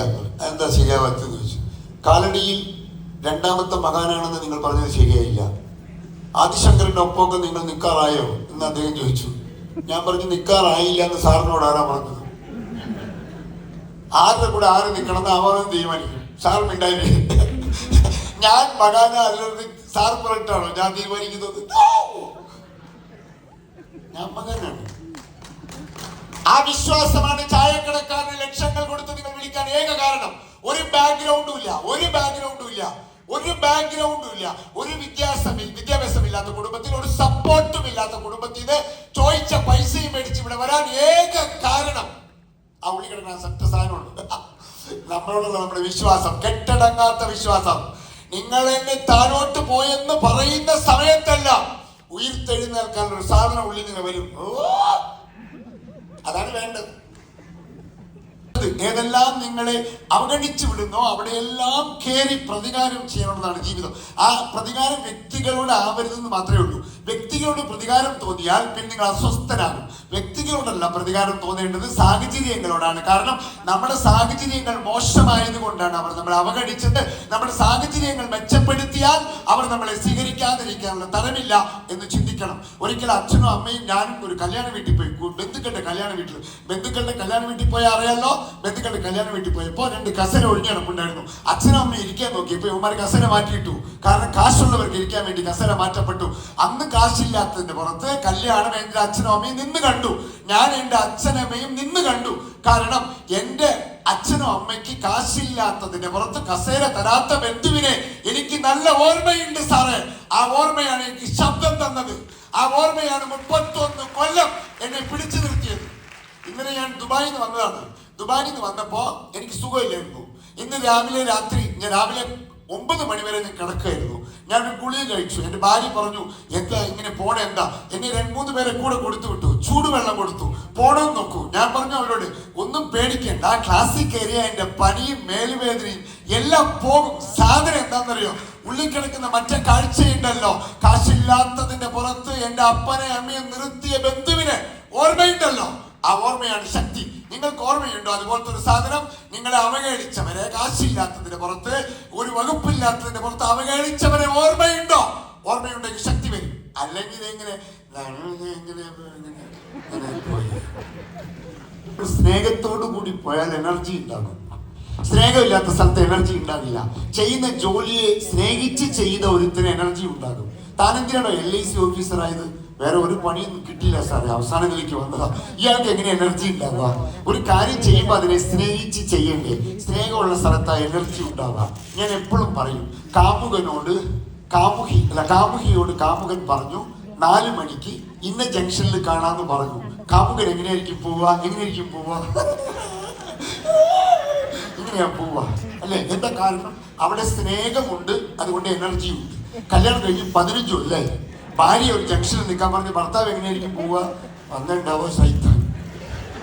എന്താ കാരണം? സ്നേഹം പോയി, എനർജിയും പോയി. അപ്പൊ എന്റെ ക്ലാസ്സിൽ ആ എനർജി ഉണ്ടാകണം. തൊട്ടടുത്തിരിക്കുന്ന ആളോട് സുഖാണോ എന്ന് ചോദിക്കുമ്പോ അയാളുടെ കണ്ണുകളിലേക്ക് നോക്കിയിട്ട്, ഓ മൈ ഡിയർ ഫ്രണ്ട് സുഖാണോ എന്ന് ചോദിക്കും. സാറേ ഇൻഷുറൻസ് ഉണ്ടോ? നിങ്ങൾ ഇൻഷുറൻസ് സെല്ല് ചെയ്യാൻ പോയതാണോ സെമിത്തേരിയിലേക്ക് പോകണോ? വെറുതെ പോകുമ്പോ എങ്ങനെ പോണം? അവൻ കണ്ട ചാർജറുണ്ട്. ഇതിനേക്കാൾ വലിയ ട്രെയിനർ ഇല്ല. ചാറ്റ് GPT തരാത്ത ഒരു അറിവും എനിക്ക് തരാനില്ല എന്നാണ്. പിന്നെ എന്താണ് ഒരു ട്രെയിനറുടെ പണി എന്ന് ചോദിച്ചാൽ, ടീച്ചറുടെയും ട്രെയിനറുടെയും പണി എനർജി ട്രാൻസ്ഫർ ചെയ്യലാണ്. എന്ന് പറഞ്ഞാൽ എന്റെ ക്ലാസ് കഴിയുമ്പോൾ നിങ്ങൾ ഇപ്പൊ ഇരിക്കുന്നതിനേക്കാൾ നിങ്ങളുടെ എനർജി ലെവൽ എൻഹാൻസ് ചെയ്തില്ലെങ്കിൽ ഞാനൊരു ട്രെയിനർ അല്ല എന്നർത്ഥം. അത് നിങ്ങൾ സെയിൽസിന് പോകുമ്പോഴും അങ്ങനെയാണ്. നിങ്ങൾ കസ്റ്റമറെ കണ്ട് സംസാരിക്കുമ്പോൾ ഇറങ്ങി വരുന്ന സമയത്ത് കസ്റ്റമറുടെ എനർജി ലെവൽ കൂടുതലായിരിക്കണം. എന്താ കാരണം അറിയാമോ? എനർജി ലെവൽ കൂടുതൽ ഉണ്ടെങ്കിലേ അയാൾ ഡിസിഷൻ എടുക്കൂ. ഡിസിഷൻ എടുപ്പിക്കലാണ് സെയിൽസ്. ഈ ക്ലാസ് കഴിയുമ്പോൾ നിങ്ങൾ ഇവിടെ എണീറ്റ് പോകുമ്പോൾ എന്തെങ്കിലും തീരുമാനം എടുത്തിട്ട് പോകണം. തീരുമാനമെടുത്ത് പോകുന്നില്ലെങ്കിൽ നിങ്ങളുടെ ജീവിതം ഇങ്ങനെ തന്നെ പോകും. നിങ്ങളുടെ ജീവിതം മെച്ചപ്പെട്ടില്ലെങ്കിൽ നാളെ എന്നെ വിളിക്കില്ല. അതുകൊണ്ടാണ്. അപ്പൊ എനർജി ഉണ്ടാകണം എന്നാണ്. എനർജി എങ്ങനെയാ ഉണ്ടാവുക? ഞാൻ എപ്പോഴും പറയും, your energy level is your influencing level. Energy കൂടുതൽ ഉണ്ടെങ്കിൽ നിങ്ങൾ ആരോടുകൂടി ഇരിക്കുന്നുവോ അയാളെ നിങ്ങൾ ഇൻഫ്ലുവൻസ് ചെയ്യും. ഉദാഹരണം, നിങ്ങളുടെ എനർജി വന്നിട്ടുണ്ട്. പെൺകുട്ടികൾ എന്ന് പറയാൻ പറ്റില്ല, 2 സ്ത്രീകൾ എന്റെ കൂടെ വന്നിട്ടുണ്ട്.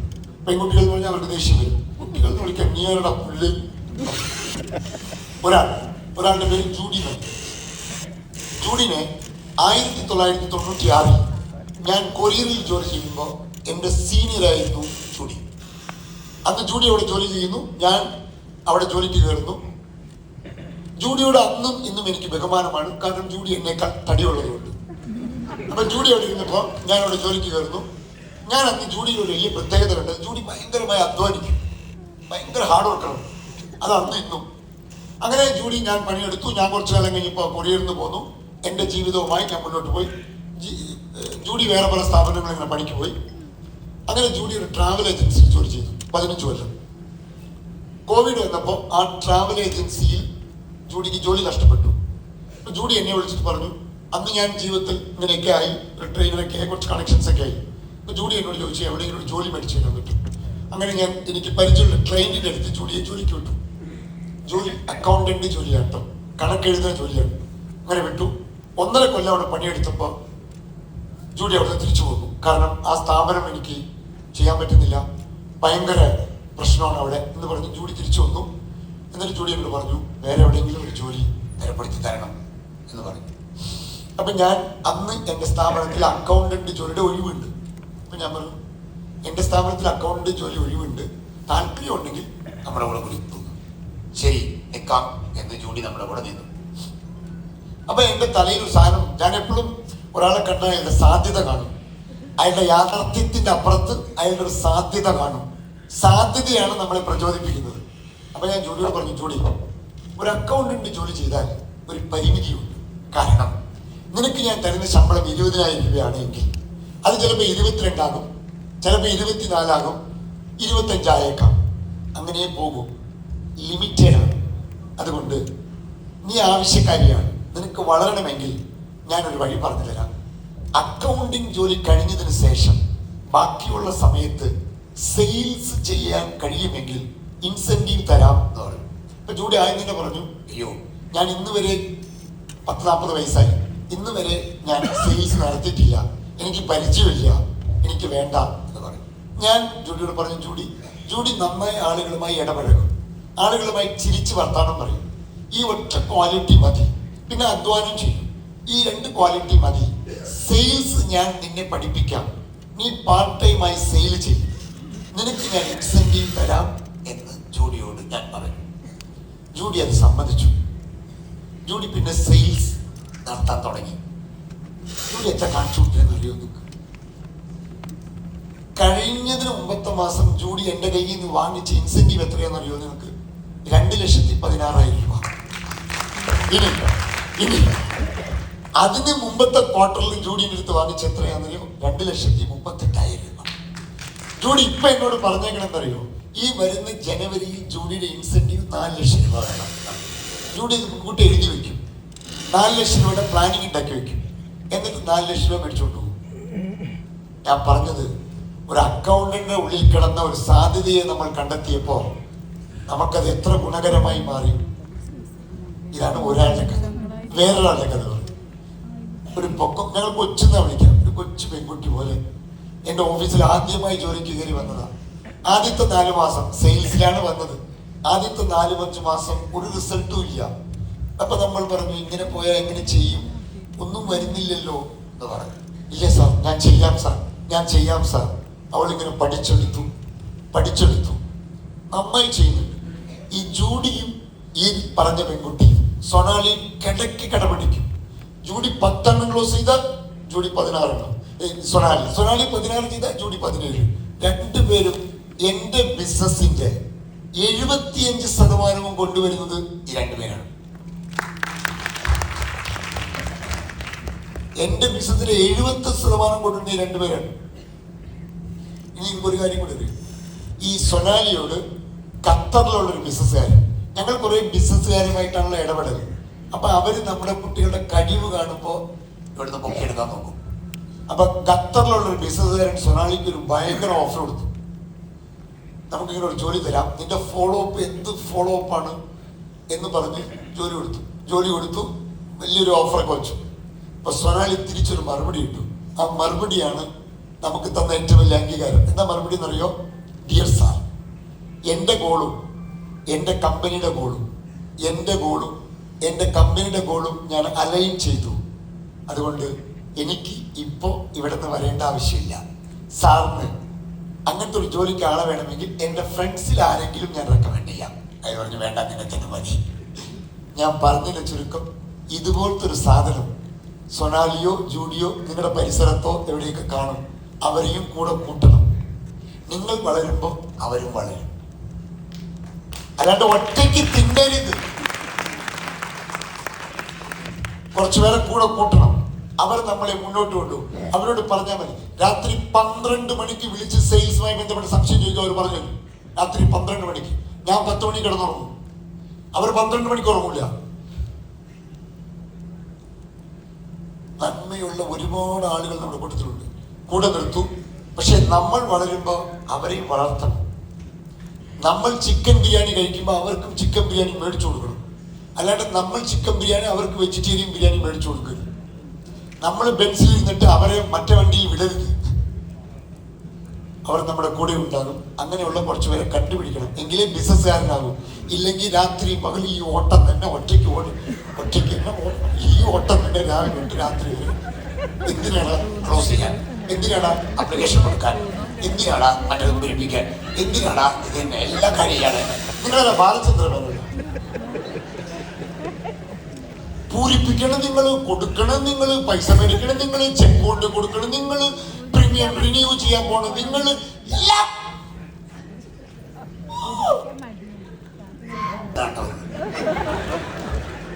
ആ പ്രാന്താണ് നമ്മളിവിടെ എത്തിച്ചത്. നിങ്ങളുടെ ഉള്ളിൽ അങ്ങനെ ഒരു പ്രാന്തുണ്ടോ? ഭൂതകാലത്തിന്റെ കഥ പറഞ്ഞ ആരുടെ നീ പേടിപ്പിക്കണത്? 95 ഇറക്കി വിട്ട നിന്നെ 99 ഞാൻ തിരിച്ചു കയറി വന്നില്ലേ? 95 ഇറക്കി വിട്ട നിന്നെ 99 ഞാൻ വന്നില്ലേ? 2025 എന്നെ അവഹേളിച്ച നിന്നെ 28 ഞാൻ വന്നില്ലേ എന്ന് ചോദിക്കണം.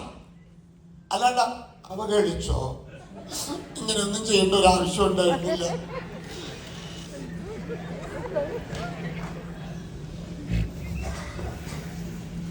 ഭൂതകാലം പറയരുത്. ഭൂതകാലത്തിനെ കുറിച്ച് ഭാര്യ ഭർത്ത ബന്ധത്തിൽ ചില ഭാര്യ ഭർത്താക്കന്മാർ വഴക്കെടുമ്പോൾ ഭൂതകാലം പറയും. ഭൂതകാലം പറഞ്ഞു കുടുംബം കുത്തുവാലെടുക്കും. ഭാര്യയുടെ ഭൂതകാലം ചകയരുത്, ഉറക്കം വരില്ല. ഭർത്താവിന്റെ ഭൂതകാലം ഒരിക്കലും ചോദിക്കരുത്, സമാധാനമേ ഉണ്ടാവില്ല. പോയി പുതിയ ജീവിതം ചക്കരെ. എന്ത് MDRT? ഭാര്യയും ഭർത്താവിനെ നന്നായിട്ട് നോക്കാത്ത MDRT. Love your wife, love your wife.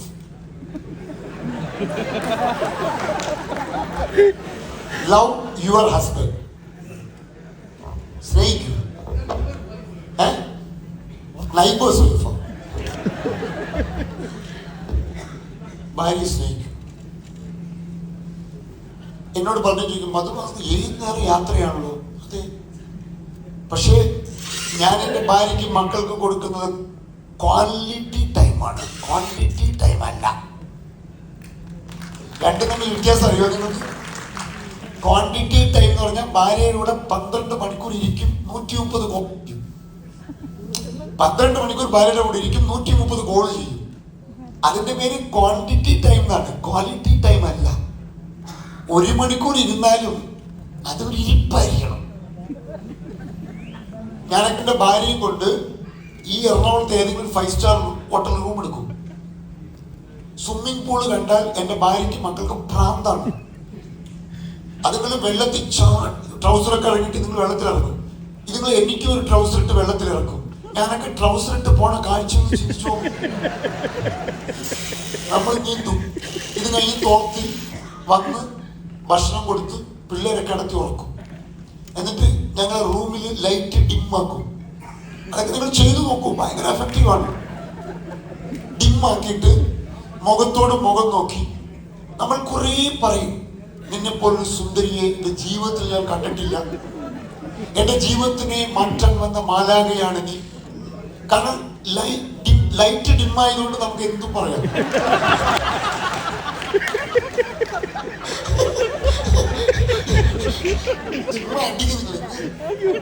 നമ്മൾ തിരിച്ചു അവരും പറയും നമ്മളോട്, ചേട്ടനെ കിട്ടിയില്ലായിരുന്നു.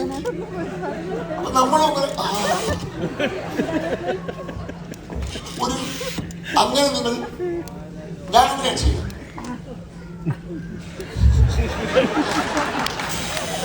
എന്താ അവർ സ്ഥിരം ചെയ്യുന്ന, അതുകൊണ്ട് അവർക്ക് മനസ്സിലായി. ആ ഒരു അത് ഭയങ്കര ഒരു അടുപ്പം ഉണ്ടാക്കും. അപ്പൊ എന്താ ഗുണമെന്നറിയാമോ?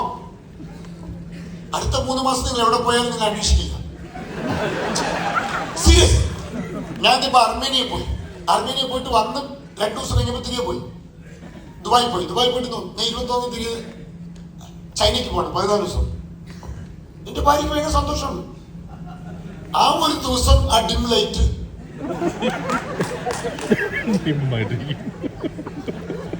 കഴിഞ്ഞ വേൾഡ് കപ്പ് ഉണ്ടായില്ലേ, കഴിഞ്ഞ വേൾഡ് കപ്പിന് 6 ടിക്കറ്റ് ബുക്ക് ചെയ്തു ഞാൻ എവിടെയായിരുന്നു, ഖത്തറിൽ. അതിന്റെ തലേ ദിവസം മാരിയറ്റ് ഹോട്ടലിൽ ഫംഗ്ഷൻ, ഞാനും ഭാര്യയും പിള്ളേരും കൂടി പോകാൻ. പിറ്റേ ദിവസം 9 മണിക്ക് എനിക്ക് ഫ്ലൈറ്റ് ആണ് ഖത്തറിൽ പോകാൻ. അങ്ങനെ ഞങ്ങൾ മാരിയറ്റ് ഹോട്ടലിൽ ഫംഗ്ഷൻ കഴിഞ്ഞ് പുറത്തിറങ്ങി. അവൾ വാഷ്റൂമിൽ പോയി, ഞാനവിടെ ഹോളിൽ നിൽക്കാണ്. വാഷ്റൂമിൽ പോയിട്ട് കൊച്ചും അവളും കൂടിയാ പോയെ. ഊട്ടി വന്നിട്ട് കൊച്ചു പറഞ്ഞു, അമ്മ ഇവിടെ കാണുന്നത്. നമ്മൾ പോയി നോക്കുമ്പോൾ ഷെർലിന ഭാര്യയുടെ പേര് ഇവിടെ പൊട്ടി ചോര ഒഴിക്കുകയാണ്. കാല് സ്ലിപ്പായിട്ട് അവൾ മൂക്കടിച്ച് വീണു. നമ്മളപ്പോൾ തന്നെ ഹോസ്പിറ്റലിൽ കൊണ്ടുപോയി റിനൈ മെഡിസിറ്റിയിൽ. അപ്പോൾ അവിടെ പോയപ്പോൾ എൻ്റെ ഒരു സ്റ്റുഡൻ്റ് ആയിരുന്നു അവിടുത്തെ എല്ലിൻ്റെ ഡോക്ടർ. അപ്പം ജോജി പറയ്ക്കും, ജോജോ പറയ്ക്കും. ഞാൻ ജോജോനെ വിളിച്ച് പറഞ്ഞു. ജോജോ വന്ന് നോക്കി, കുഴപ്പമില്ല, ചെറിയൊരു ഫ്രാക്ചറേ ഉള്ളൂ, കിടക്കേണ്ട ആവശ്യമില്ല എന്നൊക്കെ പറഞ്ഞ് മരുന്നൊക്കെ തന്നു. 2-2:30 ആയപ്പോൾ ഞങ്ങളെ അവിടെ നിന്ന് ഡിസ്ചാർജ് ചെയ്തു. രാത്രി 2:30 മണി. പിറ്റേ ദിവസം 9 മണിക്ക് എവിടെ പോകണം? ഖത്തറിൽ പോകണം, കാരണം വേൾഡ് കപ്പ് ആണ്. അപ്പൊ ഭാര്യയോട് ഞാൻ പറഞ്ഞു, നീ ഇങ്ങനൊരു അവസ്ഥയിൽ എന്നെ വിട്ടിട്ട് പോവാൻ എൻ്റെ മനസ്സനുവദിക്കും. അവൾ പറഞ്ഞു, നടക്കില്ല, ടിക്കറ്റ് എടുത്തേക്കുന്നാണ്, നിങ്ങൾ പോയേ മതിയാവും. അതാണ് ഭാര്യ. ഞാൻ പറഞ്ഞു, പോവില്ല. അവൾ പറയും, പോയേ പറ്റൂ. പോവാൻ പറ്റില്ലടി, പോയില്ലെങ്കിൽ തന്നെ ഞാൻ ഇടിക്കും. എന്നാ പോയേക്കാം.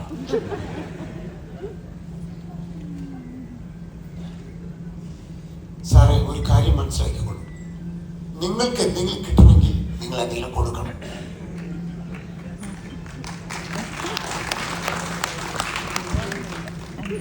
നിങ്ങളുടെ അമ്മായിയമ്മ ആണെന്നോടാണ് ചോദ്യം. നിങ്ങളുടെ അമ്മായിയമ്മ കഴിഞ്ഞ ഒരാഴ്ചയിൽ എത്ര തവണ നിങ്ങൾ വിളിച്ചിട്ടുണ്ടാവില്ല? പോയി കണ്ടെങ്കിൽ എടുക്കാൻ. ഞാൻ എൻ്റെ അമ്മായിയമ്മയെ മിനിമം ആഴ്ചയിൽ ഒരു തവണയെങ്കിലും വിളിക്കും. ഇതൊരു ഫാമിലി ഭയങ്കര ടിപ്പാണ്. ഫോൺ എടുക്കൂ, അമ്മായിയമ്മയുടെ നമ്പറിലേക്ക് വിളിക്കൂ, എന്നിട്ട് ചോദിക്കൂ, മമ്മി സുഖായിരിക്കുന്നു, എന്താ വിശേഷം, എന്താ ഭക്ഷണം കഴിച്ച്? സാമ്പാറോ? എങ്ങനെയുണ്ടായിരുന്നു സാമ്പാർ? 30 സെക്കൻഡ്. ഫോൺ കട്ട് ചെയ്തിട്ട് വീട്ടിലേക്ക് വരൂ, ആപ്പിൾ ജ്യൂസ് ഉണ്ടാവും.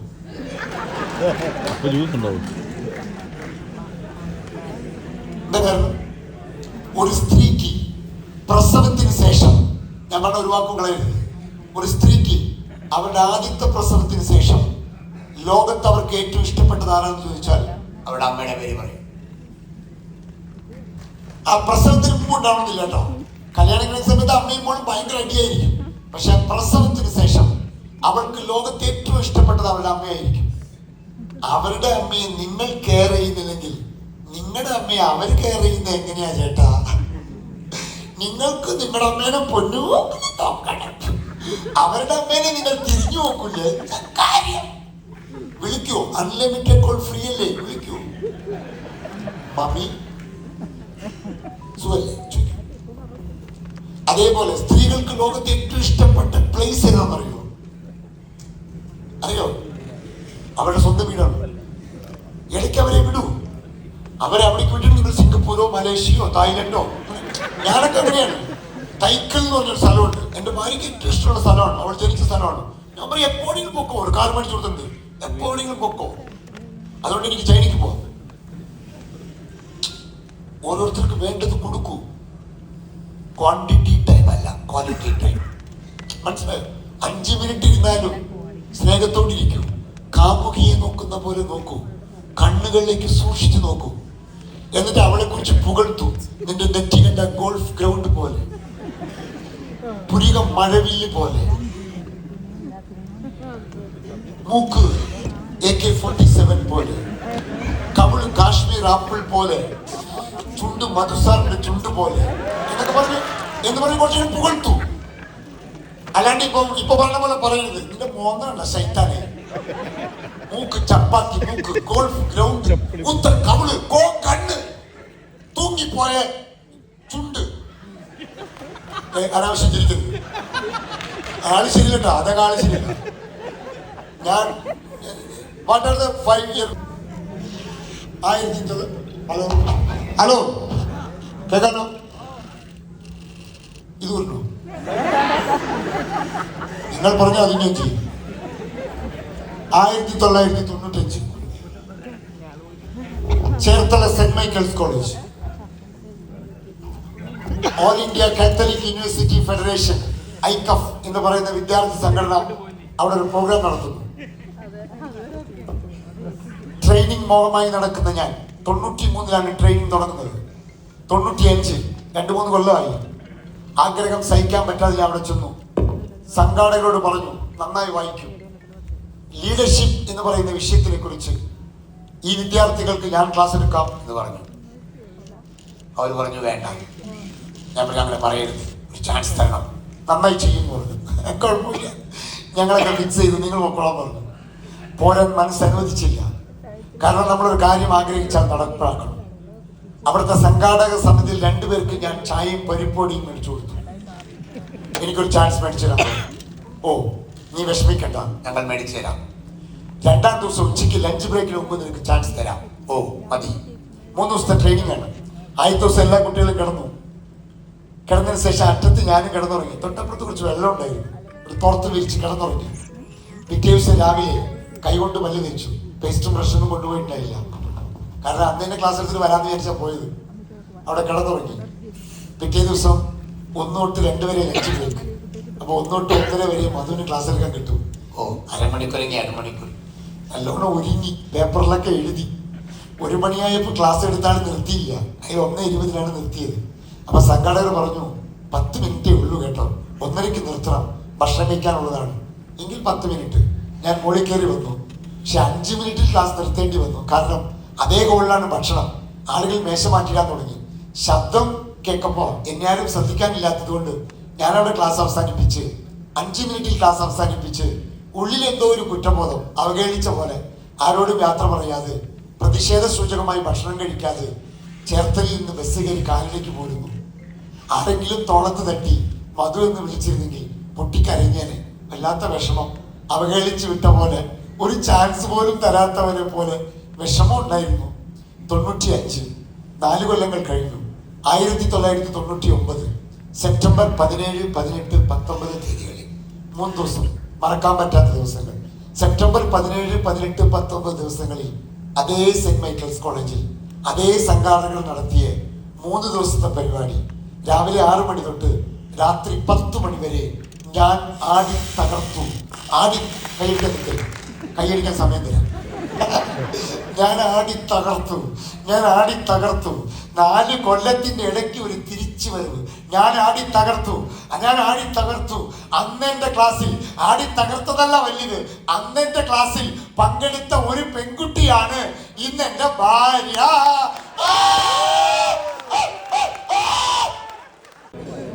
ശബരിമലയ്ക്ക് പോയാൽ മാത്രമേ ശബരിമലയ്ക്ക് പോയി ഞാൻ പറഞ്ഞത് നിങ്ങൾക്ക് പെട്ടെന്ന് മനസ്സിലാവും.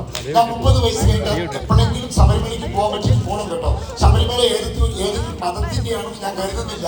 ശബരിമലയ്ക്ക് ഞാൻ ആദ്യമായിട്ട് 30 വയസ്സ് കഴിഞ്ഞ് പോയപ്പോ ഒരു 32 വയസ്സിൽ ആദ്യമായിട്ട് പോണേ. നല്ല ആരോഗ്യമുള്ളത് കൊണ്ടും യോഗ ചെയ്യുന്നത് കൊണ്ടും മെലിഞ്ഞിരിക്കുന്നത് കൊണ്ടും എളുപ്പമാണെന്ന് വിചാരിച്ചിട്ട് ഞാൻ ഇവിടെ ഓടിക്കേറാണ്. പമ്പയിൽ രാവിലെ 4 മണി കുളിച്ചിട്ട് ഓടിക്കേറാണ്. കയറുമ്പോ എന്റെ കൂടെ വന്ന് 12 പേരുണ്ടായിരുന്നു കൂടെ. അവർ പറഞ്ഞു ഇടാ മെല്ലെ പോവാടാ, ഒന്നിച്ച് കയറാം. ഞാൻ പറഞ്ഞു വാടാ. ഓടിക്കേറി ഒരു 1-1.5 കിലോമീറ്റർ കഴിഞ്ഞപ്പോ ശ്വാസം കിട്ടണില്ല. ഒരു പാറാങ്കല്ലും കയറിയിരിക്കുന്നു. എന്തോ പോലെ ഒരു ബുദ്ധിമുട്ട്.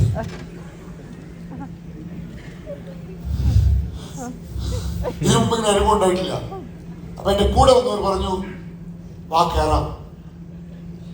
ഞാൻ പറഞ്ഞു ഇല്ല, ഇവിടെ തന്നെ ഇരിക്കാം. തിരിച്ചു വരുന്ന സമയത്ത് ഒന്നിച്ചിറങ്ങി പോവാം. സാറേ പറ്റുന്നില്ല, സത്യം. അപ്പൊ എന്റെ അമ്മാവന്റെ മോൻ പറഞ്ഞേ വാടാ കേറാം. ഞാൻ പറഞ്ഞില്ലടാ, കണ്ണൊക്കെ എന്തോ പോലെടാ, വയ്യ, ശ്വാസം കിട്ടുന്നില്ല. അവൻ എന്നോട് പറയണേ മധു ഉച്ചത്തിൽ ശരണം വിളിക്ക്, നിനക്ക് മല കയറാൻ പറ്റും.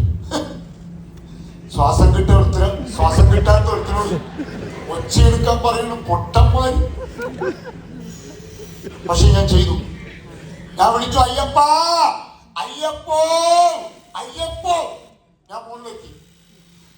അപ്പൊ എനിക്കൊരു സംശയം, ശരണം വിളിച്ചാൽ എങ്ങനെ മുകളിൽ കയറാൻ പറ്റും? എന്റെ ബന്ധുക്കളൊക്കെ പറഞ്ഞു മധു നീ ശരണം വിളിക്കുമ്പോ അയ്യപ്പന്റെ കാരുണ്യം കിട്ടും. കാരുണ്യം കിട്ടിയത് കൊണ്ട് നീ മല കയറി. ഇതാണ് അവന്മാർ പറഞ്ഞ ഉത്തരം.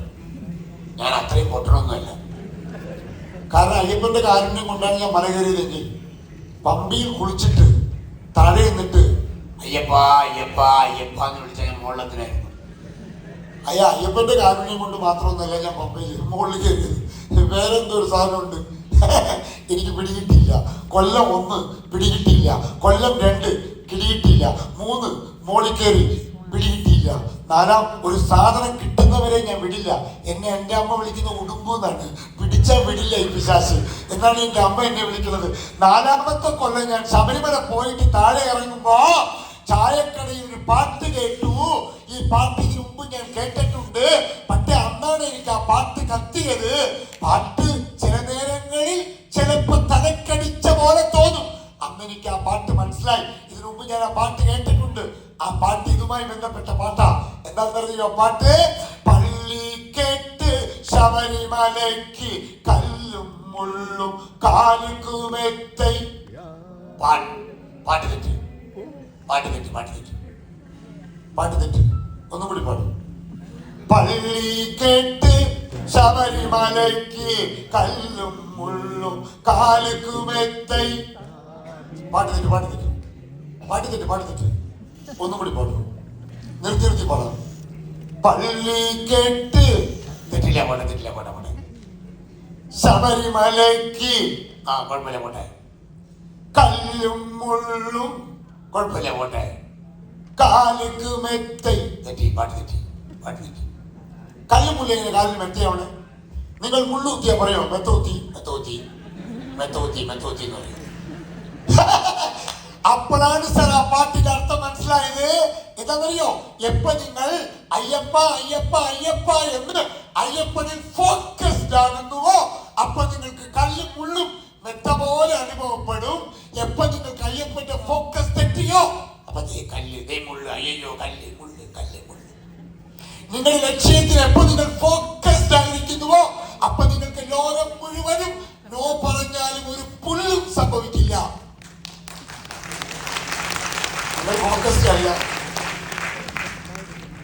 നിങ്ങളെ പ്രചോദിപ്പിക്കൂ. നിങ്ങളുടെ ഒപ്പമോ നിങ്ങളുടെ താഴെ ഉള്ളത് നിങ്ങളെ പ്രചോദിപ്പിക്കില്ല. നിങ്ങളെക്കാൾ വലിയതേ നിങ്ങളെ പ്രചോദിപ്പിക്കൂ. ഈ പർപ്പസ് നിങ്ങളെക്കാൾ വലുതായിരിക്കണം, അല്ലെങ്കിൽ അത് നിങ്ങളെ പ്രചോദിപ്പിക്കില്ല. 2 മതിൽ പണിക്കാർ ഒരു മതിൽ പണിക്കാരനോട് ചോദിച്ചു, നീ എന്താ ചെയ്യണെന്ന്. അയാൾ പറഞ്ഞു കണ്ടാ മനസ്സിലാവില്ലേ, ഞാൻ മതിൽ പണിയുകയാണ്. കാരണം മതിൽ പണിതില്ലെങ്കിൽ വീട്ടിൽ കാര്യം മേടിക്കാൻ പറ്റില്ല, അതുകൊണ്ട് ഞാൻ മതിൽ പണിയാണെന്ന് എനിക്ക് കണ്ടാ മനസ്സിലായില്ലേ എന്ന് ആദ്യത്തവൻ ചോദിച്ചു. പക്ഷെ രണ്ടാമത്തവനോട് അതേ ചോദ്യം ചോദിച്ചു, നീ എന്തിനാ മതിൽ പണിയണെന്ന്. അപ്പൊ രണ്ടാമത്തവൻ പറഞ്ഞ ഉത്തരം കുറച്ചുകൂടി വ്യത്യസ്തമായിരുന്നു. ആ ഉത്തരം ഇങ്ങനെയാണ്, ഞാൻ മതിൽ പണിയുകയാണ്, ഞാൻ മതിൽ പണിയുകയാണ്. പക്ഷേ ലോകത്തിന്റെ ഏറ്റവും വലിയ ദേവാലയത്തിന്റെ ഭാഗമായ മതിൽ പണിയുകയാണ്. ലോകത്തിന്റെ ഏറ്റവും വലിയ ദേവാലയത്തിന്റെ ഭാഗമായ മതിൽ പണിയുകയാണ്. രണ്ടാമത്തവൻ പ്രചോദിതനാണ്, കാരണം ഒരു വലിയ പർപ്പസിന്റെ ഭാഗമാണ് ഞാൻ എന്ന് തോന്നൽ അവനെ പ്രചോദിപ്പിക്കും.